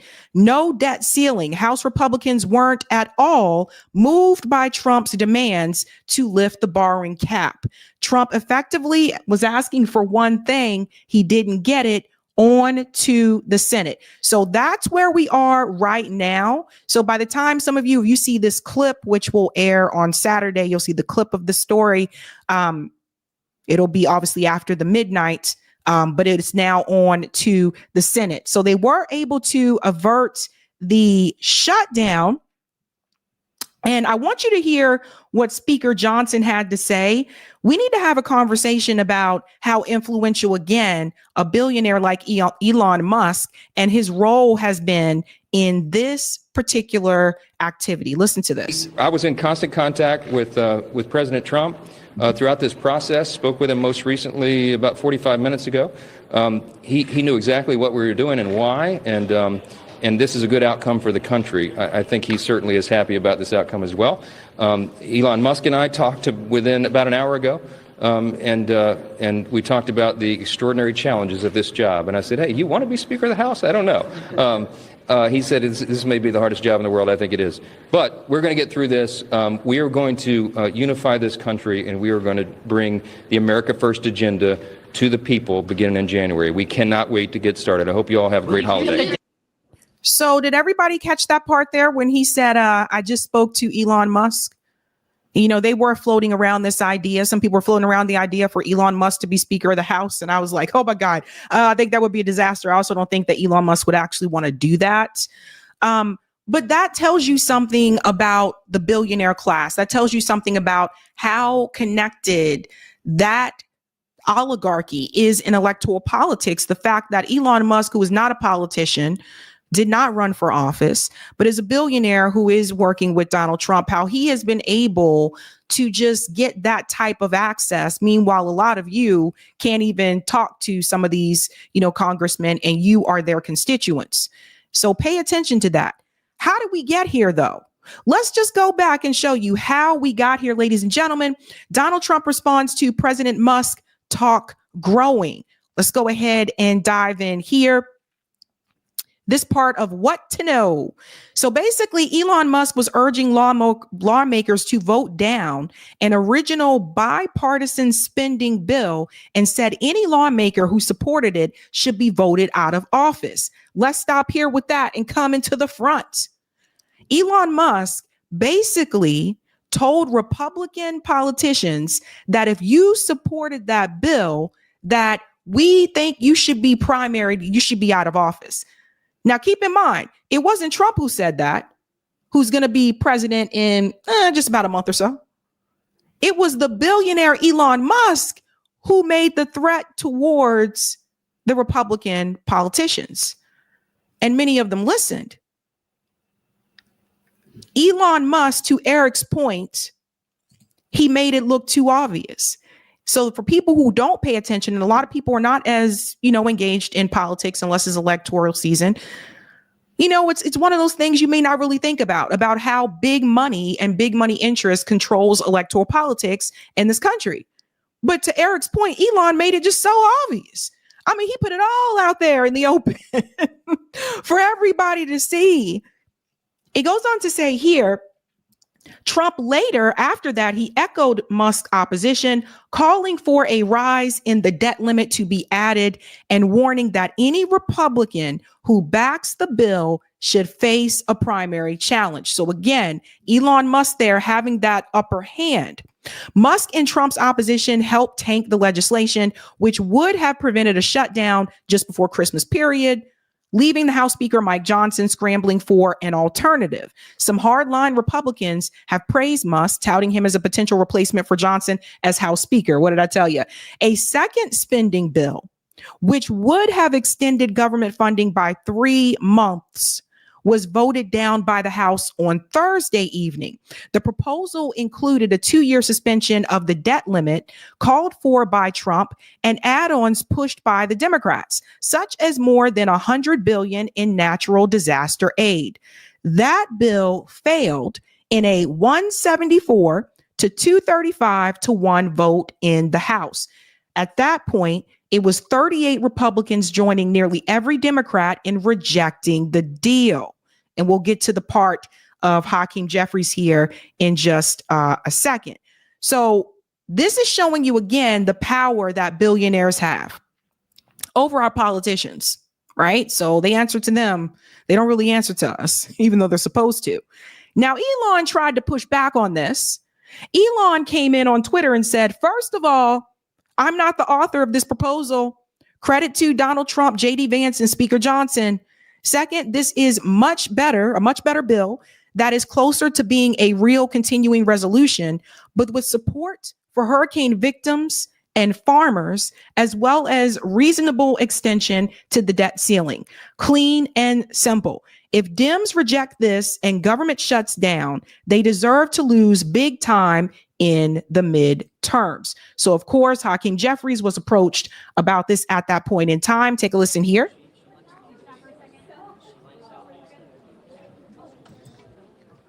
The Musk Johnson proposal is not serious. It's laughable. Extreme MAGA Republicans are driving us to a government shutdown. Do you see a world in which you might regret not agreeing with the clean debt ceiling increase? Yeah, so you know what he called it, right? Listen to this one more time.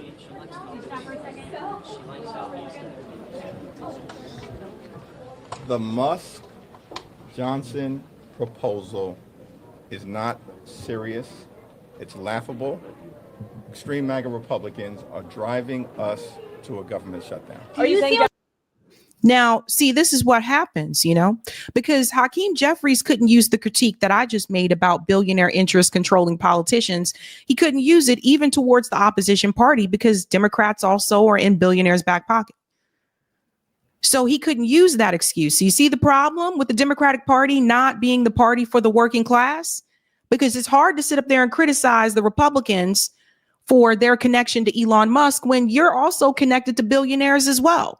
People can point to George Soros to name a few.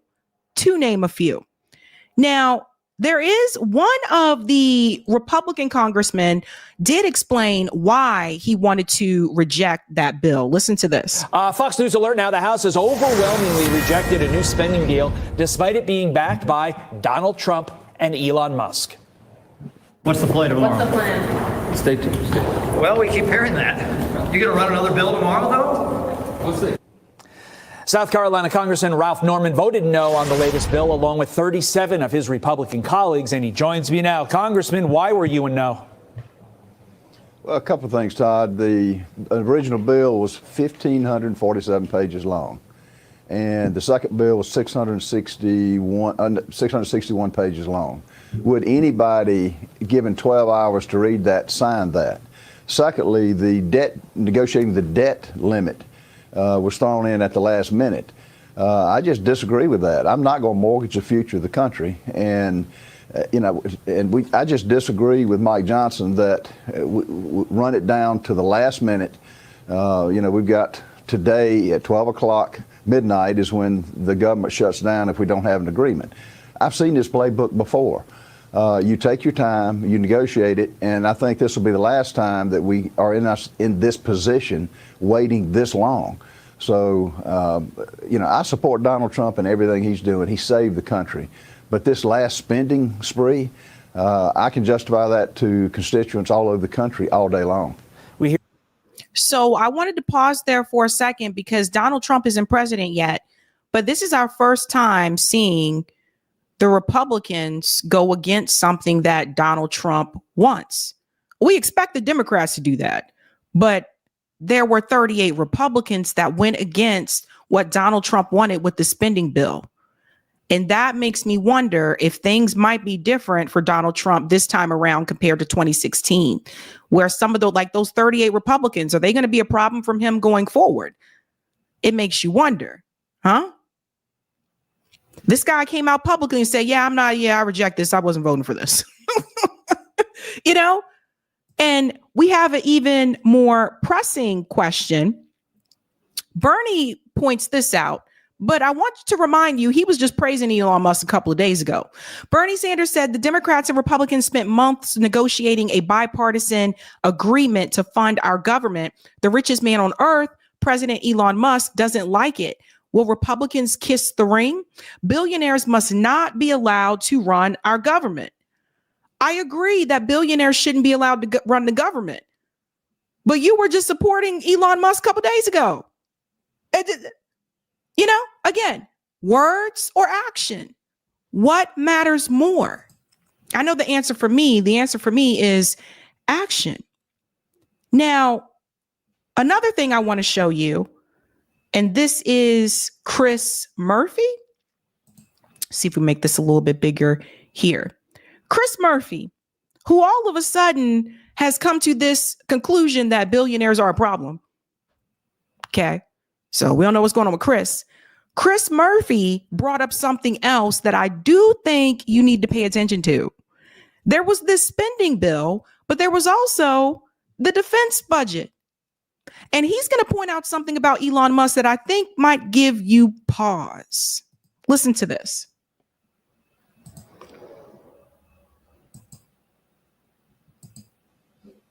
Oh, hold on. I had to turn the volume. Eric, how do we, I don't know why this won't play. Can you fix that for me? I know it's a picture in a picture, but it was playing just a minute ago.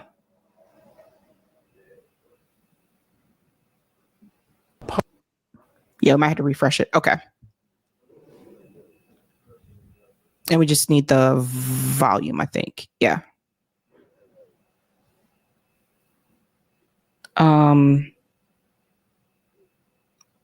The volume. But then when Musk opposed it, Trump seemed to be on board with the bill. But then when Musk opposed it, Trump followed suit. So that to me is a pretty clear story. The people you have to negotiate with, if you are Republican leadership in the House or the Senate, is not the incoming president of the United States. It's his billionaire overlords that were not elected and are frankly working with Trump because they want to protect their own interests. Why did Elon Musk not oppose the defense bill, which has loaded with lots and lots of spending, but oppose the continuing resolution? Maybe because his bread is buttered in the defense bill. That's where there are programs that help his businesses and pad his profits. So you have billionaires right now that seem to be in charge of Trump's policy and Trump's positions that are conflicted. Well, Senator, and that's a big deal for the whole country and for policymakers. Well, Senator, on that note. And they end it there, but this is the point we want to drive home. Why is it that Elon Musk didn't oppose the defense bill, which was also asking for a lot of money? Why didn't Elon Musk oppose that, ladies and gentlemen? Think about what he just said. So when you have Elon Musk, who has this type of attachment to defense, because the reality is it's true. If you look up what Kash Patel said, I want to show you something else. He pointed this out a while back. Listen to this. He tried to tell everybody about Elon's defense relationship. Listen to this. So when I was over at DOD, we gave this guy. That's Department of Defense. Yeah, sorry. Or DOD. Yeah. He is doing some cool stuff in space and everything. He's doing a ton of stuff that you would think is so global. He is literally launching this thing called SatLink, which almost no one knows about, but he's been building for 5 years. Wow. Which is free Wi-Fi for the world. Which is amazing. The world. It's going to change everything. And there again, no one's talking about it. You think the Democrats would be championing this, like, oh, I can be in Central Sahara, Africa, and get Wi-Fi on my $3 million phone. Yeah. You know, but they're not. And if you've actually watched one of these satellite link uploads, it's like a string of pearls being dropped in the night sky. It's really cool. I mean, we're all paying for it. This is why he's so rich. DOD's biggest contractor is Elon Musk. That's right. Oh, very interesting. I just learned something. I'll never get hired from him now. Can you edit that out? DOD biggest defense contractor is Elon Musk. Because remember, he has SpaceX and some of these other projects that he works on as well. That's why Elon Musk didn't complain about the defense bill. But Elon Musk has also said multiple times before Trump won this election that the defense budget should be cut. He has given speeches about this before. But now you're starting to see that things are already changing. Now, he complained about the amount of money that was mentioned in that spending bill, but not the defense bill, because that affects his pocket. That affects him directly. So if he has no problem with the spending for the defense bill, that means to me, militarily, things probably won't change. And there's a lot of people that want the war in Ukraine to end. But if the defense budget, if that was okay as it was, how are things really going to change militarily? Because you still have to benefit those, defense contractors. So that's something to think about, folks. Words or action?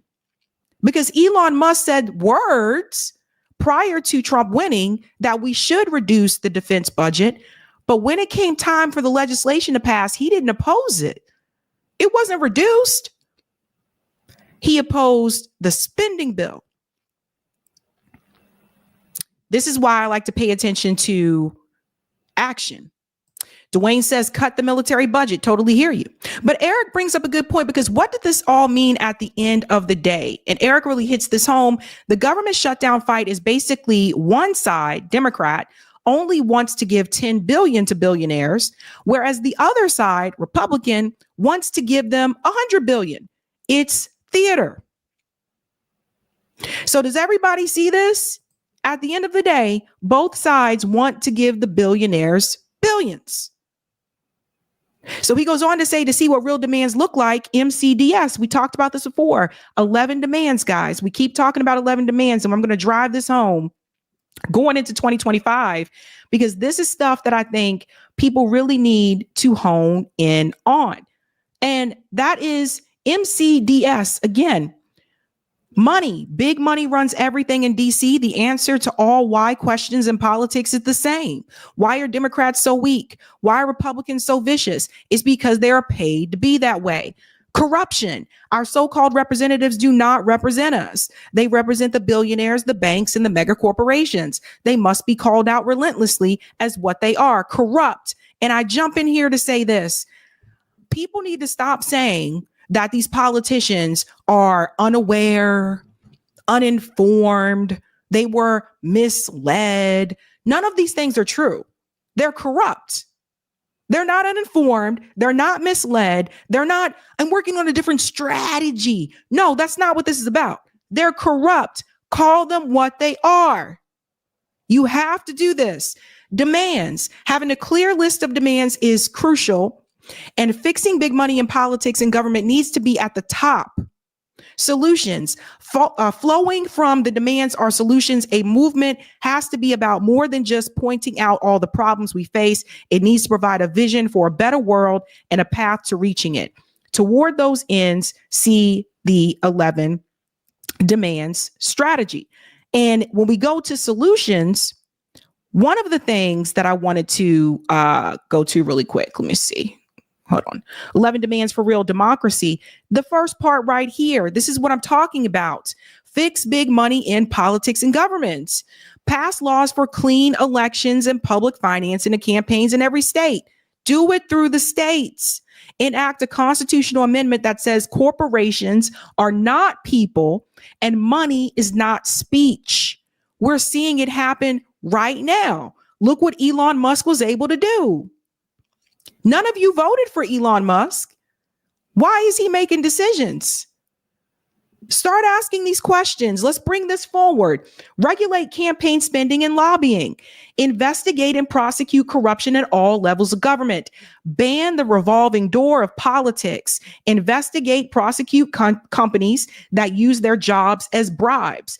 Disallow former high-ranking employees serving as representatives or lobbyists. And demand radical transparency for all representatives and agencies. By the way, this portion right here, disallow former employees, high-ranking employees serving as representatives or lobbyists. You know who else agrees with that? AOC and Ted Cruz. That's something they both agree on. So this is what it comes back down to, folks. As Eric pointed out, yeah, at the end of the day, it is just theater. And two, the real thing that people need to take home is that a billionaire that nobody voted for was able to make demands to our politicians and get them to do what he wanted them to do. That's what you got to take home. All right, let's go to some of the comments. Eric, we can go ahead and go to part 2 for a tight VNC. Thank you for the super chat, David.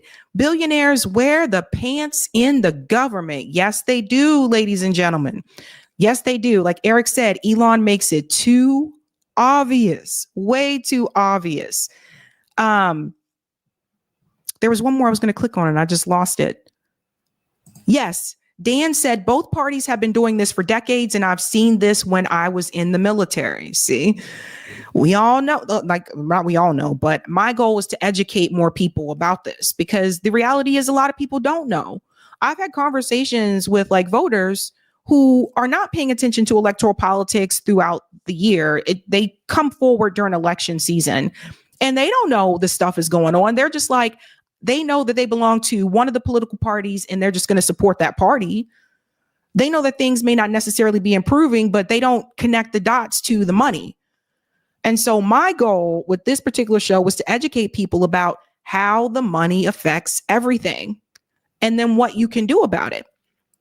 So those are important. I'll get the comment on Rumble, Eric. Thank you for the Rumble rant, Goo. Hi, Sabby. Did you read Haaretz? Kim Iverson show? Israeli soldiers admitted killing 200 Palestinians and only 10 turned out to be Hamas. They were told to cover it up. I have to watch that. I haven't seen that segment yet. Thank you for this one as well. Once Gaza destruction is over and evidence collectors go in, they will find out it is more than 200,000 people. Exactly. And that brings me to the next story, actually, the Candace Owens story. This is important. I think I have to sneeze. Psych. It was a psyche. I thought I was going to sneeze. Don't you hate that when you feel like you're about to sneeze, but it doesn't? It's just like right there, but it doesn't happen. Anywho. Yeah, I thought it was going to happen, but it's not happening. Okay, we're moving on to this next story again. I want you to think about words or action. What matters more? Going into this story here with Candace Owens. Now, Candace Owens and I don't agree on a lot politically. We do agree on Israel politically. And there is something that she said recently. There's a clip going viral on Twitter. I want to take you to the full part of that conversation, not just those 2 minutes on Twitter. What she said here to Piers Morgan about what Israel is doing, the vocabulary that she used is incredibly important when you are pressed with this statement. Well, how can it be a genocide? It's only 50,000 people. So one, I would argue and push back. The numbers are underreported purposefully. If you do the math, and Ralph Nader has done this, the math with the number of bombs that have been dropped and the density of Gaza, it's got to be at least about 200,000 people by now. So there's that. But when you say that, they're going to say, oh, well, you don't know that for sure. This is the number. This is the data. This is the number that's reported. So this is what we're going to go by. So the point that I'm making is that the pro-Israel side, and in this case, Piers Morgan, he is using that as a way to say it's not a genocide. But Candace said something that is incredibly important that I want all of us to start to echo. You ain't got to agree with Candace on everything, but she's right on this. First and foremost, she starts discussing, I don't know if you guys know this, but apparently she was awarded Anti-Semite of the Year.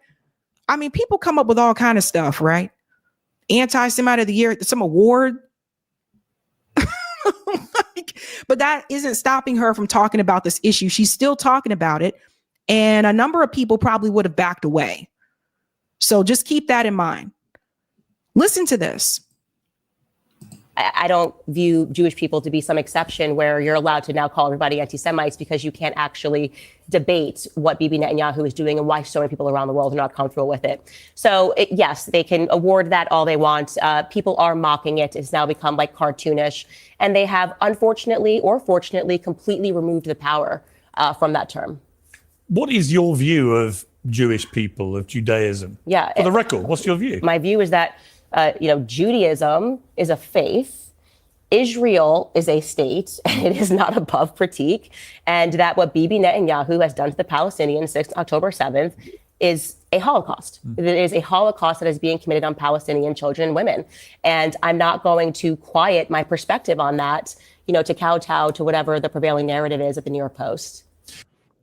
So notice how she said she's not going to, and this is another thing about her not being attached to the Daily Wire anymore, which I think is better for her. It's because now she doesn't have to worry about, well, do I have to still walk this line because of Ben and all the rest of them at the Daily Wire who were critical of her criticism of Israel? She doesn't have to worry about that anymore. And don't get me wrong, people are still going to criticize her, but she's not working with the people directly who are criticizing her. But even though she got that anti-Semite of the year, the award, whatever, like I said, it's just weird the stuff people come up with now. Even though she got that award, that was done in an attempt to silence her, but she's not being silent. Right after she got that award, she went on to do this interview and she goes pretty in depth about what is happening and what Israel is doing. So you guys got to understand, sometimes these tactics that are used, it's in an effort to silence you. When you see a lot of these smear campaigns against people, sometimes there may be some truth to it, but from what I've seen, particularly in this space, a lot of times it's bullshit. The smear tactics that are done towards like the gray zone, the smear tactics that have happened towards like even those of us that are saying, leave the Democratic Party, they'll smear us as right wing or whatever, because they have nothing else, right? So these things are done to discredit that person and to stop them from spreading the message that they're spreading. And I don't agree with every message that Candace Owens has decided to spread. I mean, she said so herself later on Twitter that not only was it, acceptable when she was at the Daily Wire, but it was encouraged for her to go after the Black community. So just keep that in mind. So I don't agree with every message that she tried to spread, but this one in particular, I do appreciate the fact that she is still continuing to discuss it and not back down, even though she received that award, because that was a tactic. When they banned her from Australia, that was a tactic, another one to try to silence you. These are things that will happen, right? Listen to what else she says here. I had Dan Bilzerian on Uncensored recently, and I got to say, it took a pretty shocking turn, the interview. I hadn't fully factored in just how, in my opinion, after talking to him, brazenly anti-Semitic he is. And this included this clip here. Do you not understand why Jewish people might feel a sense of victimhood, given that 6 million of them were killed in World War II by a genocidal monster in the Holocaust? Do you not understand why that might make Jewish people feel that, yes, they have indeed been victims? Yeah, I mean, that figure's been revised. They said that it was 4 million that died in Auschwitz, and then they said it was down to 1 million. So they've revised the figure. Well, how many people? How many people do you think were killed in the Holocaust? 271,000 that died in Auschwitz. How many do you think were killed in the Holocaust? I don't know, but I would bet my entire net worth that it was under 6 million. The evidence all says that it was less than 6 million.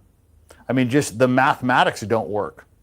Like, you can't cremate that many bodies. I'm sorry, but I just find that unbelievably offensive, and I'm not even Jewish. You see, this is where I'm like you. I think there's been a weaponization of all these things. Whether you're transphobic, you're racist, you're sexist, you're anti-Semitic, whatever it may be, you're Islamophobic. I mean, people just spray this stuff around all the time to the extent where it does become meaningless. And actually, people who genuinely are those things, they get caught up in the wash and almost protected by the kind of wash of stuff. But when you hear someone like Dan Bilzerian. What do you feel about someone like him? Yeah, so I actually didn't watch that interview, so I haven't seen it in its full context, and I try never to weigh in on clips because there'll be something I'm missing, sure. and then everybody screams at me. But what I will say is this. The larger discussion that's happening right now is whether or not having survived a Holocaust gives you the permission to commit a Holocaust. And for whatever reason, people have been, what I would say, milking the Holocaust narrative in the same way that Black Americans were milking the slavery narrative and essentially saying, like, we lived through this and we survived this. And so now nobody can say that anything we do is wrong. And that's the big issue today, is that we have so many people that will not recognize that it is totally feasible that a Jewish person, and I'm speaking here about Bibi Netanyahu, could do something as horrific as what was done to the Jews throughout World War II or throughout history. Pause here for a second. I just want to echo, say something here. I actually have never heard Black people say that you can't criticize us because of slavery. I've never heard that. So I don't know where Candace heard that from, but I've never heard that. An accurate comparison. I'll tell you why I say that. As we know, I mean, whatever Dan Bilzerian wants people to believe, 6 million Jews were killed in the Holocaust. Another 6 million people were murdered by Hitler and the Nazis. The numbers of people being killed in Gaza are, in my view, have gone way beyond what is acceptable as a response to October the 7th. However, you're still talking about, at the moment, a death toll of under 50,000. There's no comparison in the amount of dead people compared to the Holocaust. So do you understand why? But it is a Holocaust. Pause. Does everybody see what Pierce is doing? This is why I'm telling you they keep holding on to the number that has been reported. Because as long as they can say, well, it's only been 50,000 people, they can follow that with, well, it's not actually a genocide based on the numbers. This is why they keep holding on to that number.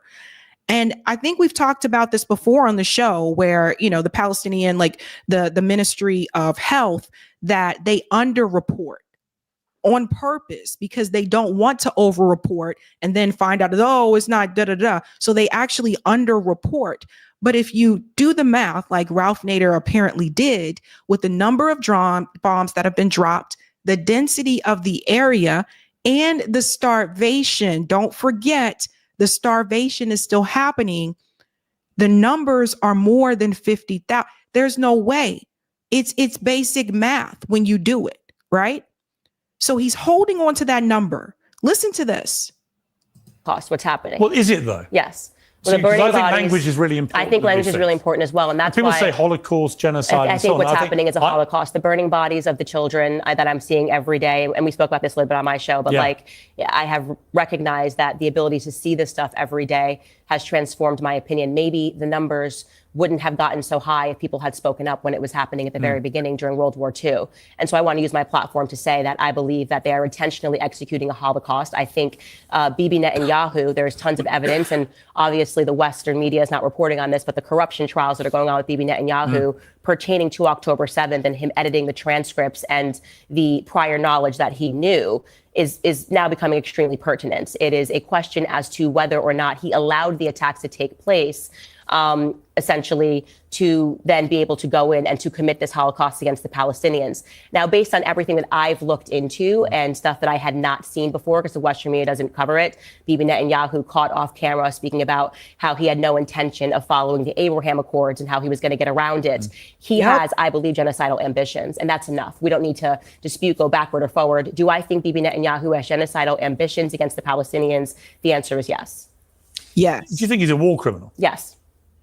I believe he's a war criminal. And I think that the issue is how much power he has, particularly in America. And I want to make sure that I'm just crossing or I guess making that clear to people across the pond. In America, we have lobbying. You guys don't have lobbying here. And so this is why it might seem... We do, but not to the same degree. Yes, like AIPAC spent $100 million in our elections. And what that means is that they're able to write fellowships, they're able to pay journalists, they're able to pay people to attack and take down people who speak against their initiatives. And they are, AIPAC, I would say, is very much pro-Likud party, pro-Bibi Netanyahu. And this is why you have seen people like me being attacked in the way that they have been attacked for what I believe is just a human stance on what's happening to the Palestinians. I don't care if you had flipped it, if it had not been Israelis, if it had been, if it had been Christians doing this to Muslims, I would say the exact same thing based on the images that I've seen. But there is a ton of evidence that Bibi Netanyahu allowed October 7th to take place, including the things that we found out, because I now read Haaretz daily You don't actually think he knew it was going to happen? Well, let's just talk about the facts. We don't have to speculate on that. Pause. Let's not forget the article that the New York Times published, which stated that the IDF knew a year and a half before October 7th that it was a possibility because they received access to the plans that Hamas had for October 7th. That article went on to say that they did not consider it to be reality. They didn't think that it was serious. There's been plenty of times where Israel didn't really think something was seriously a threat, but they acted like they were preactive so that it would not even become the possibility of a so-called threat towards them. So think about that for just a second. Why would you not act unless you wanted it to happen? Some people don't like it when I say that, but if you just follow the timeline, it does not add up. You're supposed to believe that the state of Israel that has all of this intelligence, and Gaza does not, by the way, have this intelligence. They have all this intelligence. They also have an Iron Dome. They have intelligence in Israel where they can look through spyware and they could probably pick up the crumb off of your shoe. They have enormous amount of intelligence. And they received this information and they chose not to try to prevent it. Does this make sense to anyone? Because it doesn't make sense to me. Think about that. What we do know is that they did intercept the hostage plan before it took place, right? The 250 hostages that came out in Haaretz media. We also know that Egypt gave them a warning that the attacks were going to take place. Egypt said that they were being ignored. That was a fact. I've been to Israel. Have you been to Israel? We know it's the size of New Jersey. We know that it takes 15 minutes to get from one end to the other. And we know that every 5 feet, there's a person in your face holding a gun. That attack went on for 2 hours without interruption. I find that hard to believe. And this gets to the, I guess you could say, the nucleus of the corruption trial against him, when now he's even arguing with the IDF minister who he fired, Yoav Gallant, am I saying his last name correctly? Where they're saying that some funny stuff happened on October 7th, and they are explicitly accusing him of feeding lies to the Western media. This is crucial. And this could be the undoing of everything. If we find out that he had prior knowledge, and we do know for a fact that he said that he intentionally wanted to take over Palestinian territory, you should find that clip and play it on the show, because it's very significant when he asked the reporter to turn off the camera, and then he starts speaking about his plans for the Palestinians. This was years ago. I think Bibi Netanyahu is a monster, and I think the people that are still standing by him and supporting him, I wouldn't want to have that on my conscience. Notice what she said there, intentionally. That word is key. Intent. Hold on to the word intent. Let's turn to the Palestinians, who I think have been appallingly oppressed for many decades. I've made no secret of that. But what Hamas did on behalf of the Palestinian people, Horrific. October the 7th, was an utterly heinous terrorist attack. Absolutely. No question about it. So my question would be, let's go back to October the 8th. What should have been Israel's response to that, given the scale of it? Well, first and foremost, there had to be a response. And we know that the IDF is very capable of a surgical tactical response, because they've done it over the years plenty of times, in which they're able to take out terrorists. We just watched them execute a beeper attack and hit out Hamas terrorists. So this Which I think is a very relevant point, because if they could do that to 3,000 Hezbollah terrorists, why couldn't they be as precise with Hamas? Because they don't. Well, they could. They could, Pierce. That's the thing. There is no, they couldn't have. They could have. That was not the goal. The goal was to take over the land. I think I have a fuzzy camera. My camera just went fuzzy for some reason. There we go. The goal was to take over the land. So it's not about, and we have to change the vocabulary. We can't just continue to say, why couldn't they? Let's change the way that we speak about things. Can we do that, guys? Talking to the audience. So we have to stop saying and this goes with politicians too, we have to stop saying, why couldn't they do this? Why couldn't they do that? There is no why couldn't they? They could. They chose not to, because the intent was never to try to prevent. The intent is to respond. The intent is to react. I want us to get in the habit of stop saying, why couldn't you? Why couldn't they? Right? So Pierce is saying that. And if I was having that conversation with Pierce, I would tell him, stop saying why they couldn't. You just said they had enormous intelligence. They could. That was not the goal.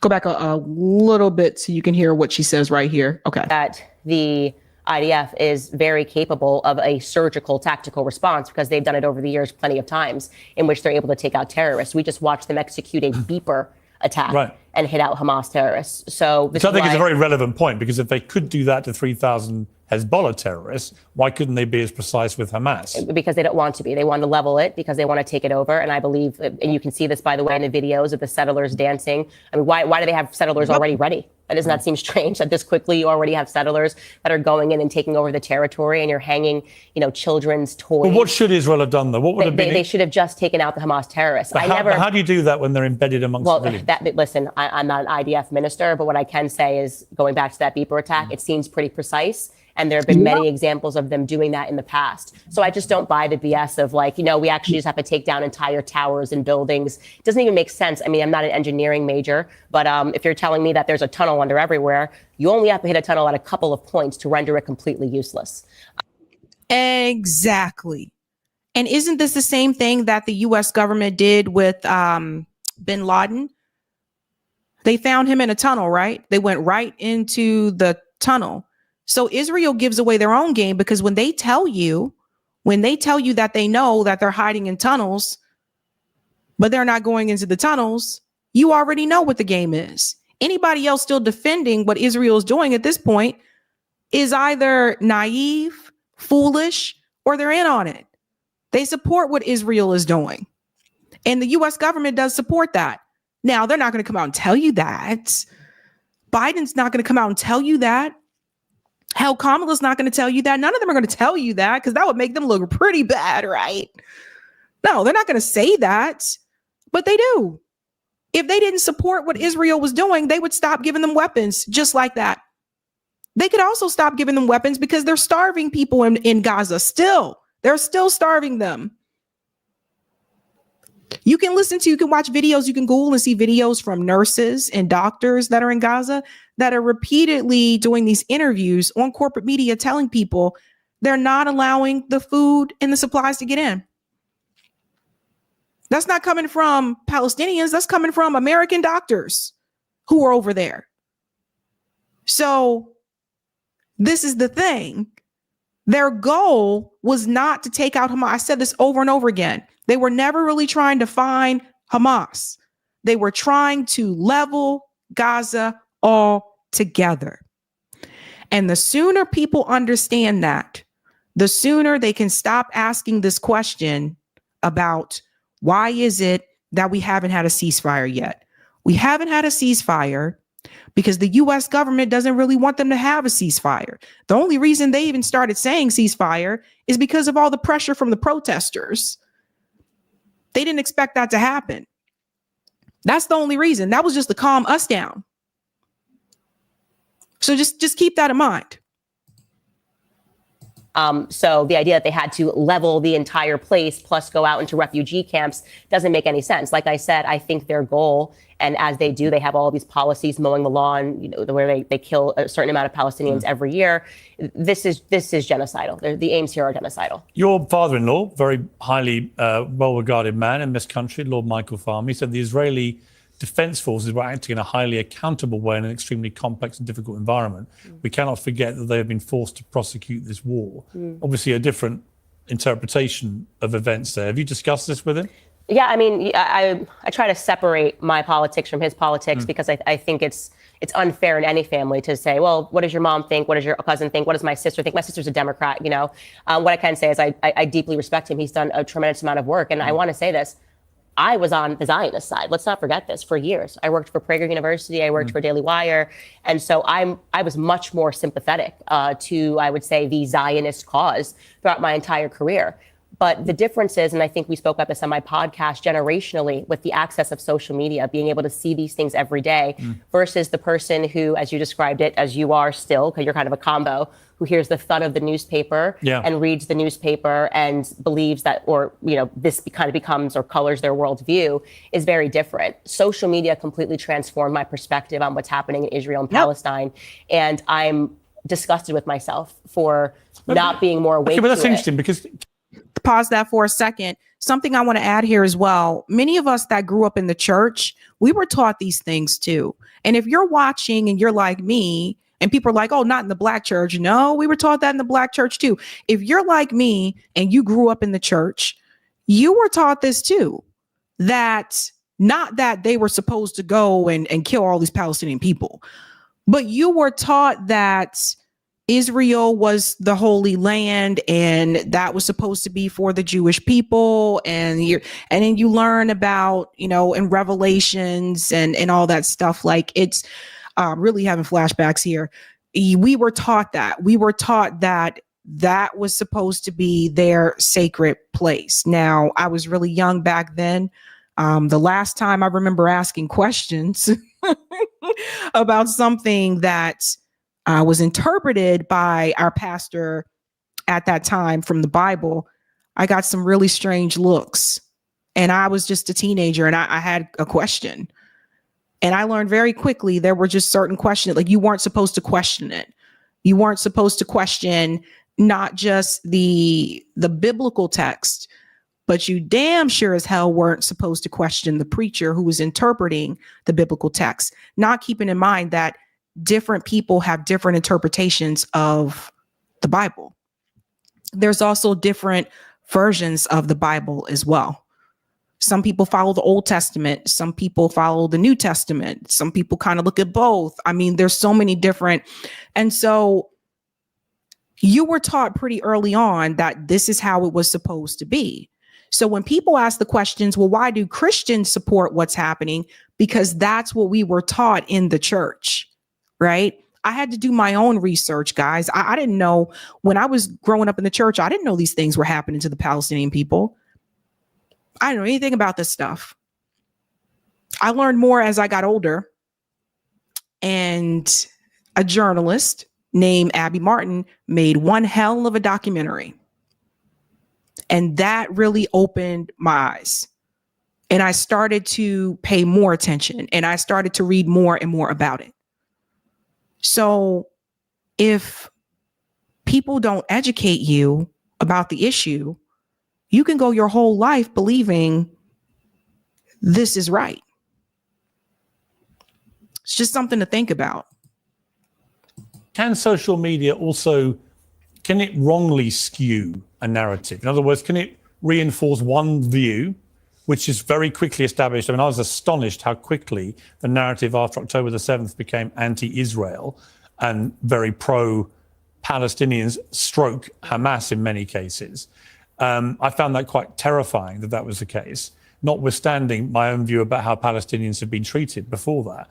But could it be, I mean, you're a very smart person, but you say that you were affected by social media. Social media was incredibly partisan behind the Palestinians almost immediately, to the extent where I would argue, looking back at the whole time, that I've argued persistently, well, what would be proportionate? I can't think of anything Israel could have done, given that Hamas were embedding themselves amongst civilians. I don't know how they could have attacked Hamas without being criticized, whatever they did. They would have been criticized, but not to this degree. Everyone was expecting a response, and myself included. We're, like you said, and we agree on this, we're way past that. So that's not even a question anymore. There had to have been a response, and you are correct that no matter what, the response would have been criticized.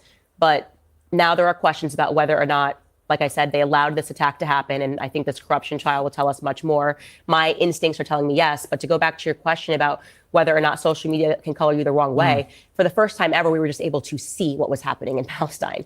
Before, we just had to rely on legacy media who has But did you believe all you were seeing? unless you saw the documentaries. Like I told you guys, Abby Martin's documentary, Max Blumenthal and Dan Cohen had a documentary. Unless you saw those things, unless you were reading books by Norm Finkelstein, and reading a book is one thing, but seeing the images just says a lot more. Right. So a lot of people come after Ta-Nehisi Coates right now because he also has video footage of him over there. He just wrote a book called The Message about what he experienced while he was over there. And he's getting attacked from a lot of people because he's telling people the truth.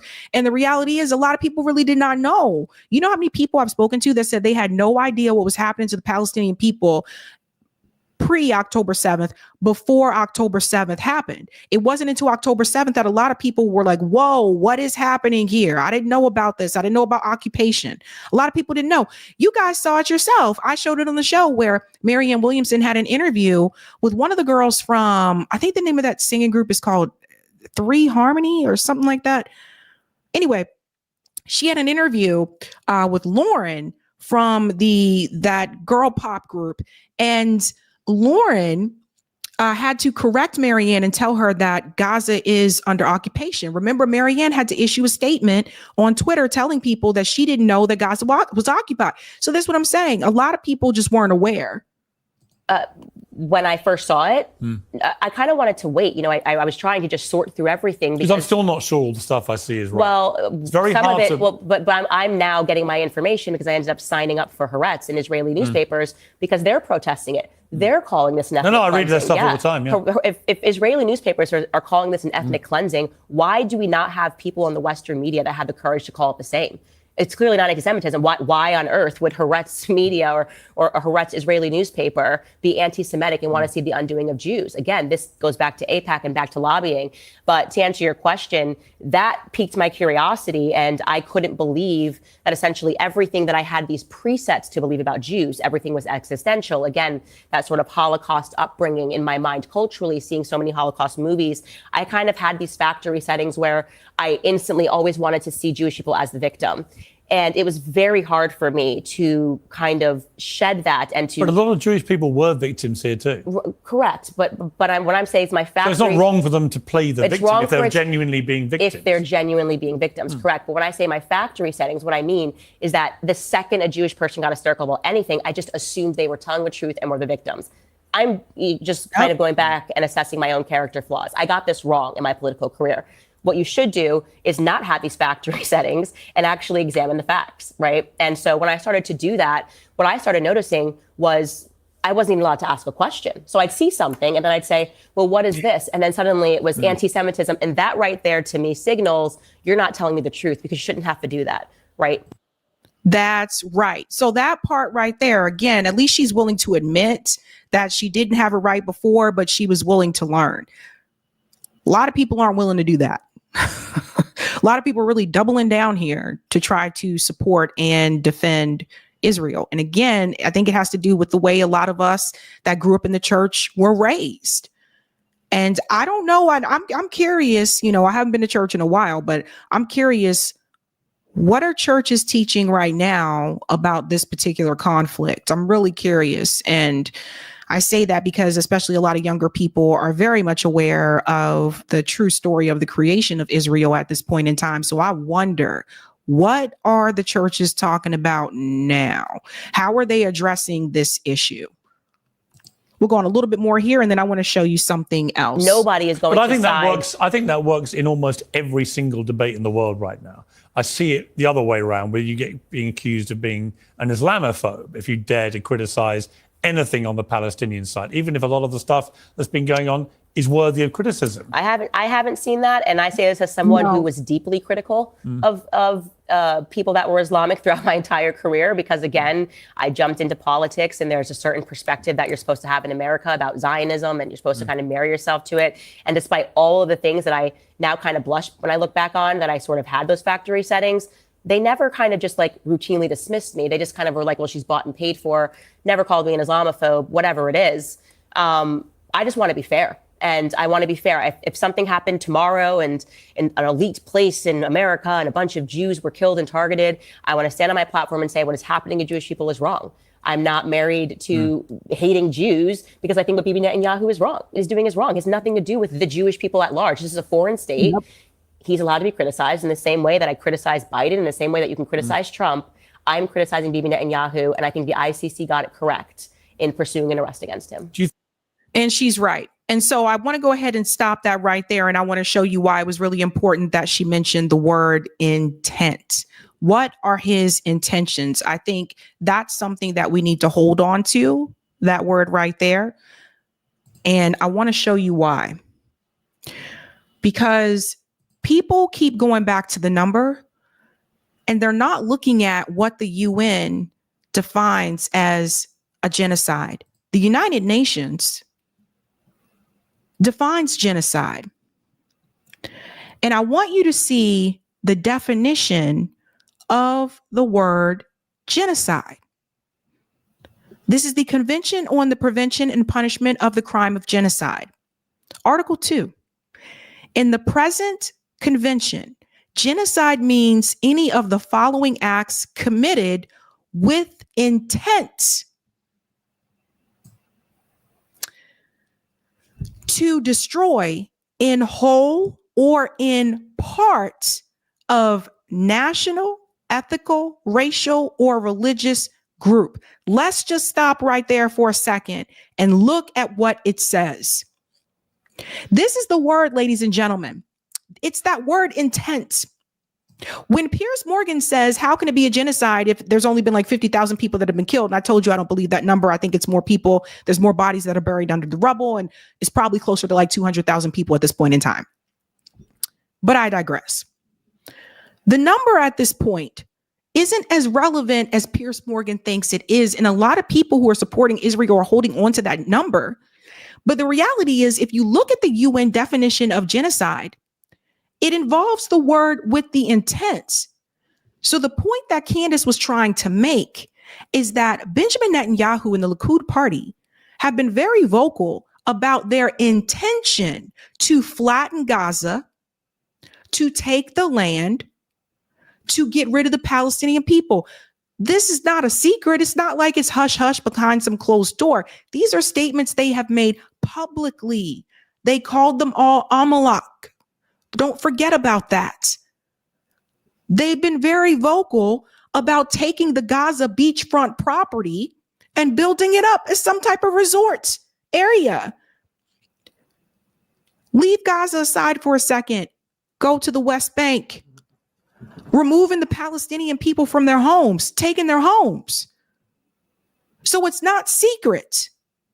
So the next time that someone comes to you and they say, well, it's not a genocide because the numbers are blah, blah, blah, instead of pushing back and saying, well, actually, if you do the math, the real numbers are blah, blah, blah, because they're just going to come back to you with another, well, you don't know that because that's not what the data says.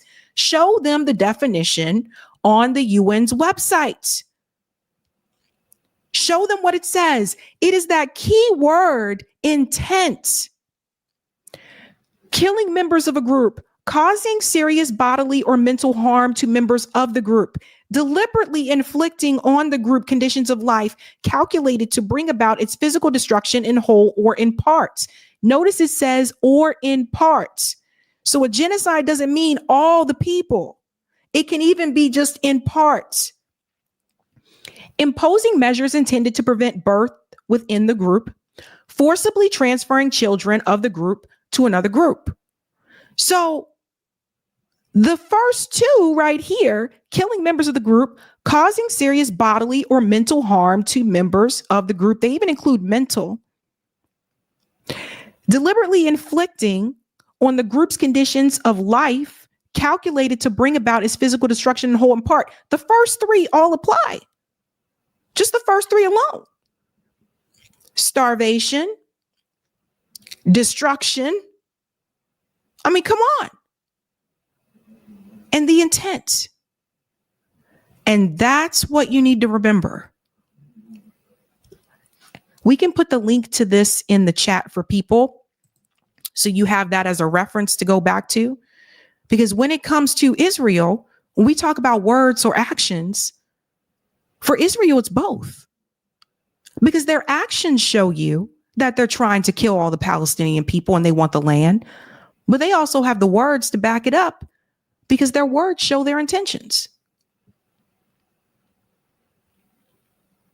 Something to think about.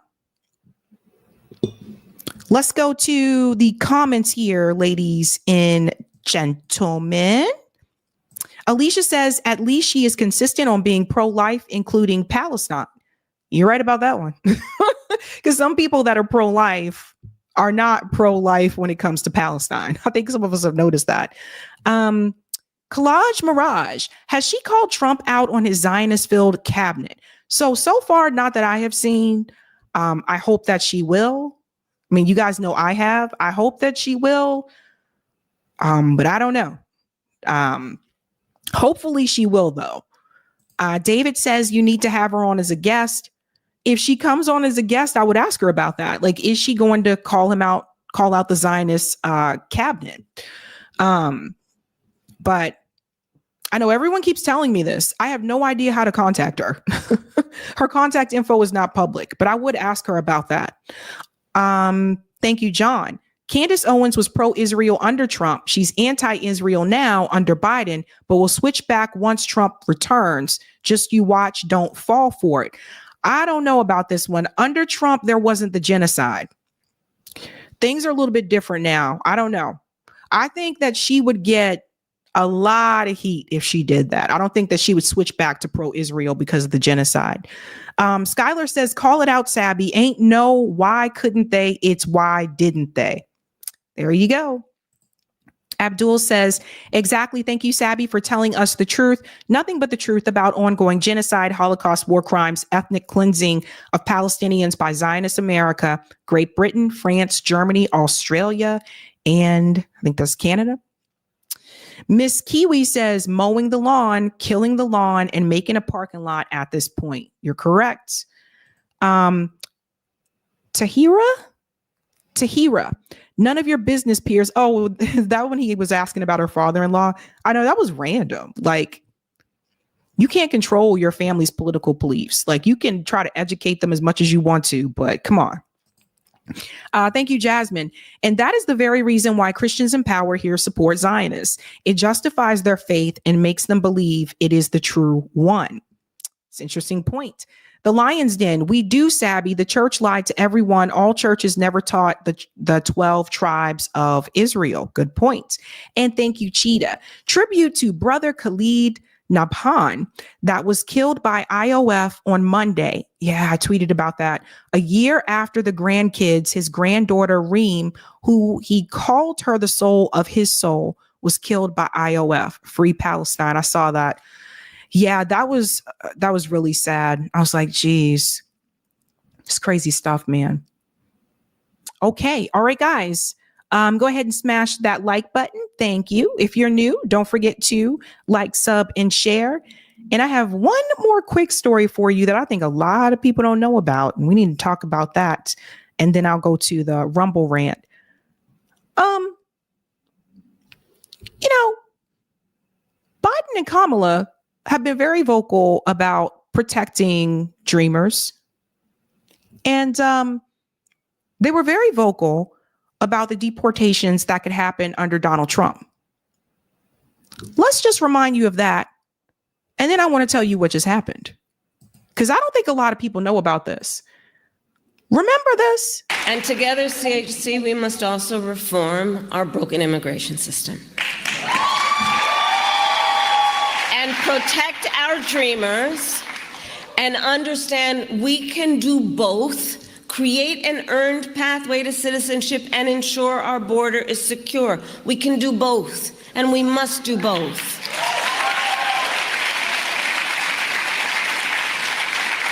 And while we fight to move our nation forward to a brighter future, Donald Trump and his extremist allies will keep trying to pull us backward. We all remember what they did to tear families apart. And now they have pledged to carry out the largest deportation, a mass deportation in American history. Imagine what that would look like and what that would be. How's that going to happen? Massive raids? Massive detention camps? What are they talking about? Well, let's see what you guys were talking about, Kamala. What were you and Joe Biden talking about? Because Eric sent this to me, and I don't think a lot of people realize this just happened. The Guardian reported it, and The Guardian, for the most part, is pretty liberal. But listen to this. ICE deports mother and children, including newborn twins, to Mexico. Despite the infants being U.S. citizens, Cristina Salazar and all 4 of her children were put on a plane on December 11th. So Joe Biden and Kamala Harris right now are still in charge in the White House. This is happening under the Biden-Harris administration. And we're not even talking about 2 people that were deported that came here illegally. We're talking about 2 U.S. citizens that were deported. And I don't hear anybody in the Democratic Party talking about this at all. Where's the outcry from AOC? Where's the outcry from Kamala Harris, Kamala Biden? This is happening under their administration. They could have prevented it. They could fix it if they wanted to. Nobody's talking about all the people who were crying and had tears on my Twitterverse. They said Trump's going to come and take all the people away. He's going to take U.S. citizens away. And Trump's not even in office yet. Biden is still in the White House. And I don't hear any of those people talking about what just happened. And we'll get into this story. This is very sus. After his wife and children, including newborn twins, were suddenly deported to Mexico by U.S. Immigration and Customs Enforcement, a Texas man is fighting to get his family back. Federico Arellano Jr. is a U.S. citizen. So hold on to your horses for this one. Federico is a U.S. citizen. He saw his wife, Cristina, and their 4 children be taken into custody on December 11th, just 3 months after Salazar had given birth to their twins in Houston. So she had the twins, and then 3 months later, they were deported. So the twins, by law, are already U.S. citizens because they were born here. And you got him here. So these are the kind of things Federico is a U.S. citizen, and the twin babies are U.S. citizens, but they just got deported. So listen to this. It says Salazar, 23, and her children were put on a plane at Houston George Bush Airport, bound for Reynosa, Mexico, a place where they had no contacts and no way of getting money, according to the family's lawyers. Lawyers also said it was cold the night Salazar and her children were detained, and they were not allowed to get their coats. By birthright citizenship, under U.S. law, the twins are U.S. citizens since they were born within the country. Salazar was born in Mexico. She and her 2 older children were awaiting immigration hearings. Arellano Jr. told local Houston news outlet KHOU the family had missed an immigration hearing on October 9th when Salazar had been recovering from an emergency C-section she had to deliver the twins. So I thought the Biden-Harris administration made it very clear that they weren't going to split up families. Where's all the Democrat politicians? Why are you guys so silent about this? Why isn't anybody talking about it? I thought you guys said you cared about those kids.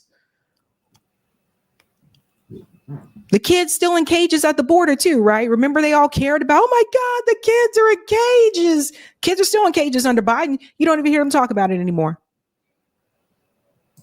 No one talking about this. According to the family, they had been told the hearing would be rescheduled when they called to inform the court of the health issue.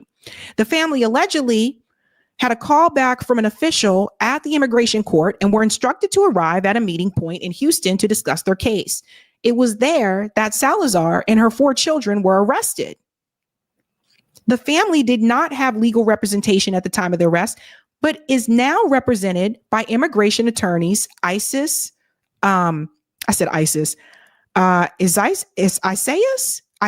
Torres and Sylvia Mintz, who said the reason she was arrested, they were told, is that she failed to go to an immigration hearing. So from what I understand from this, she was supposed to appear at the immigration hearing, but they contacted them ahead of time to let them know that she was still in the hospital or still having recovery because she had an emergency C-section with the twins. Apparently, this didn't reach the proper people, or it did, and they just didn't care. Goes on to say, Torres told KHOU this case shouldn't have gone to this extreme. There were options, legal options that were available, and he was not even given those opportunities. They thought that they were complying and doing as they were told, and it turns out that they were not. Arellano Jr.'s goal is to get his family back in the U.S. so they can go through the legal immigration process. ICE did not respond to the Guardian's request for comment. I'm not surprised. So the question that I have is this. The father is a U.S. citizen, and he's here in Texas. The kids were born in the U.S., thus they get birthright citizenship. So my question is, where are all the people that were screaming and said Trump's going to deport U.S. citizens? Why aren't they screaming about this couple? And I don't expect everyone in America to know about this story, but I'm talking about the Democrat politicians. Why isn't AOC saying anything about this? Where are they? Where's Elizabeth Warren? Where's Bernie Sanders? Why aren't they saying anything about these U.S. citizens that were just deported? They're not saying anything about it because it happened under Biden and Kamala, because it happened under the Democratic Party, their party. Well, in Bernie's case, the party he chooses to caucus with. Why am I telling you about this story? The reality is, when it comes to the immigration issue in this country, both parties have been shit. Both parties have failed when it comes to immigration in this country. Many people point to the cages under Donald Trump. They said the kids were in cages. Those same people don't point to Obama building those cages. And vice versa. People say the Democrats wanted to protect the Dreamers, but they never even wanted to give the Dreamers a pathway to citizenship. And I want to know why people, a part of the Democratic Party, that say they care so much about the Dreamers, why aren't those people inside the DC Beltway, why aren't they advocating for those Dreamers to have some pathway to citizenship? Why was everybody just applauding Barack Obama when he said, yay, we made you Dreamers? Yeah, he made you a dreamer with no path. So I guess they're called Dreamers because the idea is that you're just going to keep dreaming for this idea of citizenship. So the Democrats were able to give protections to Dreamers, but they didn't give them a pathway to citizenship. And the Republican Party, at least under Donald Trump, does not want those who are here, whether they had the birthright or not. He wants them to be deported. Now, you may be sitting there asking yourself, which one is the better option? And I say this is another example where the Democratic Party, they were not proactive. Because to tell people that I'm going to give you protection and you are now a dreamer, but to not give them a pathway to citizenship, were you really protecting them to begin with? These are the things that I really want us to start thinking about. As I told you, the Democrats, they'll do things, but they're usually small. They'll never go all the way. And then Republican opposition will get control in the White House, and then they'll change what the Democrats have done and vice versa. And then the Democrats' response is, oh no, we got to do something. They're making changes. So the Democrats are always reactive. The Republicans, at least under Donald Trump, have been proactive. The point is, they're not really solving the problem. And what you need to ask is, why is it that these Democrat politicians who were screaming to the rooftops about deportation of U.S. citizens, why aren't they saying anything about these deportations that happened under Biden and Kamala of these U.S. citizens?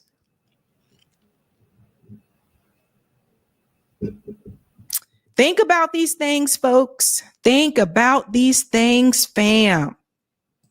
Let's go to some of the comments here. AIB said, I really hate the term dreamers. Why do you hate it, AIB? Because of the way it sounds, maybe. Thank you, Unemployed Scholar. I said U.S. citizenship wouldn't shield us. Amazing Lovecraft said, Sabby Sabs, they don't care. And that's the impression that I have. They just really don't care. The Democrats like to pretend to make it seem like they're doing something, but they never go all the way. You know, it's kind of like, I don't know. It's kind of like you're running around a racetrack. Like, say we're doing a 50-meter dash, and it's like stopping halfway and just saying, I'm gonna sit right here on the track and I'm gonna be done. And then they want to get mad at everybody else because they didn't finish the job. And they'll blame you, me, everybody else, so that they don't have to blame themselves. Let's get the comment on Rumble, Eric. Thank you. Thank you, Goo. You should have asked Mark Lamont Hill criticizing Candace for being named Anti-Semite of the Year without realizing that Stop Anti-Semitism is an Israeli lobby group, and he was even nominated. Oh, interesting. I didn't know that. And thank you for this one, Goo. ICJ genocide case January 11 and 12 by South Africa and Ireland. Well.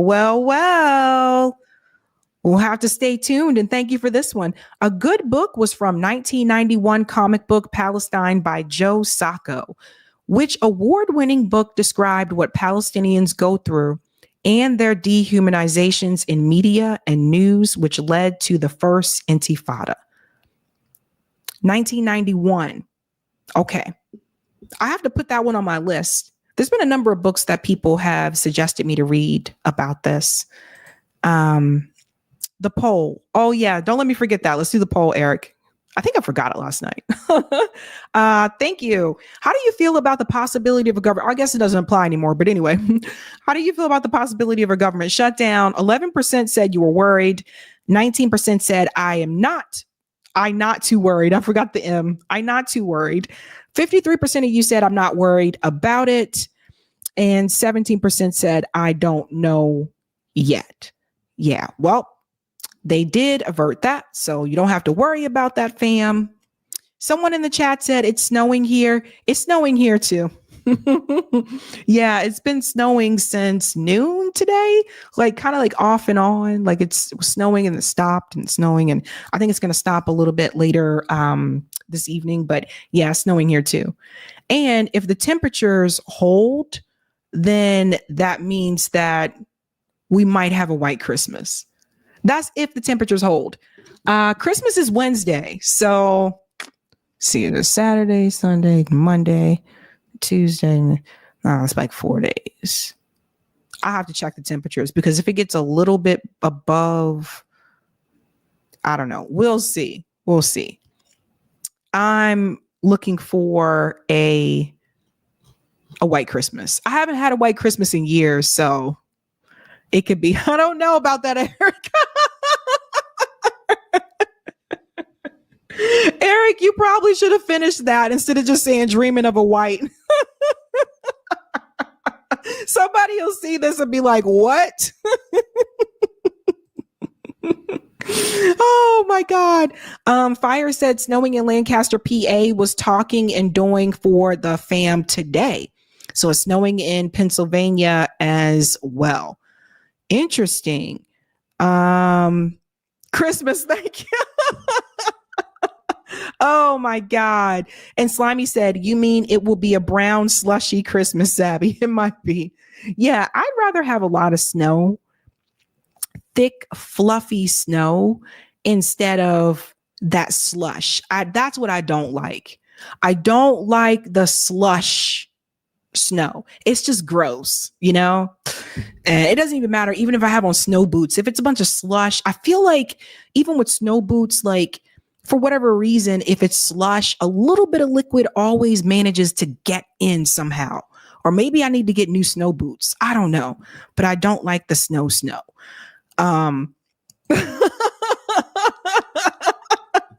Infamous got it. He said, Snow Bunny Christmas. Oh my gosh. Oh my God.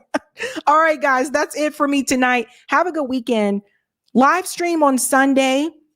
And also on Sunday, I am going to give you the link for you to rank the top news stories of 2024, because we'll do that as our final show of 2024. We go through the top 10 news stories. That'll be fun. That's always a fun time. All right, guys, have a good night. Keep up the fight.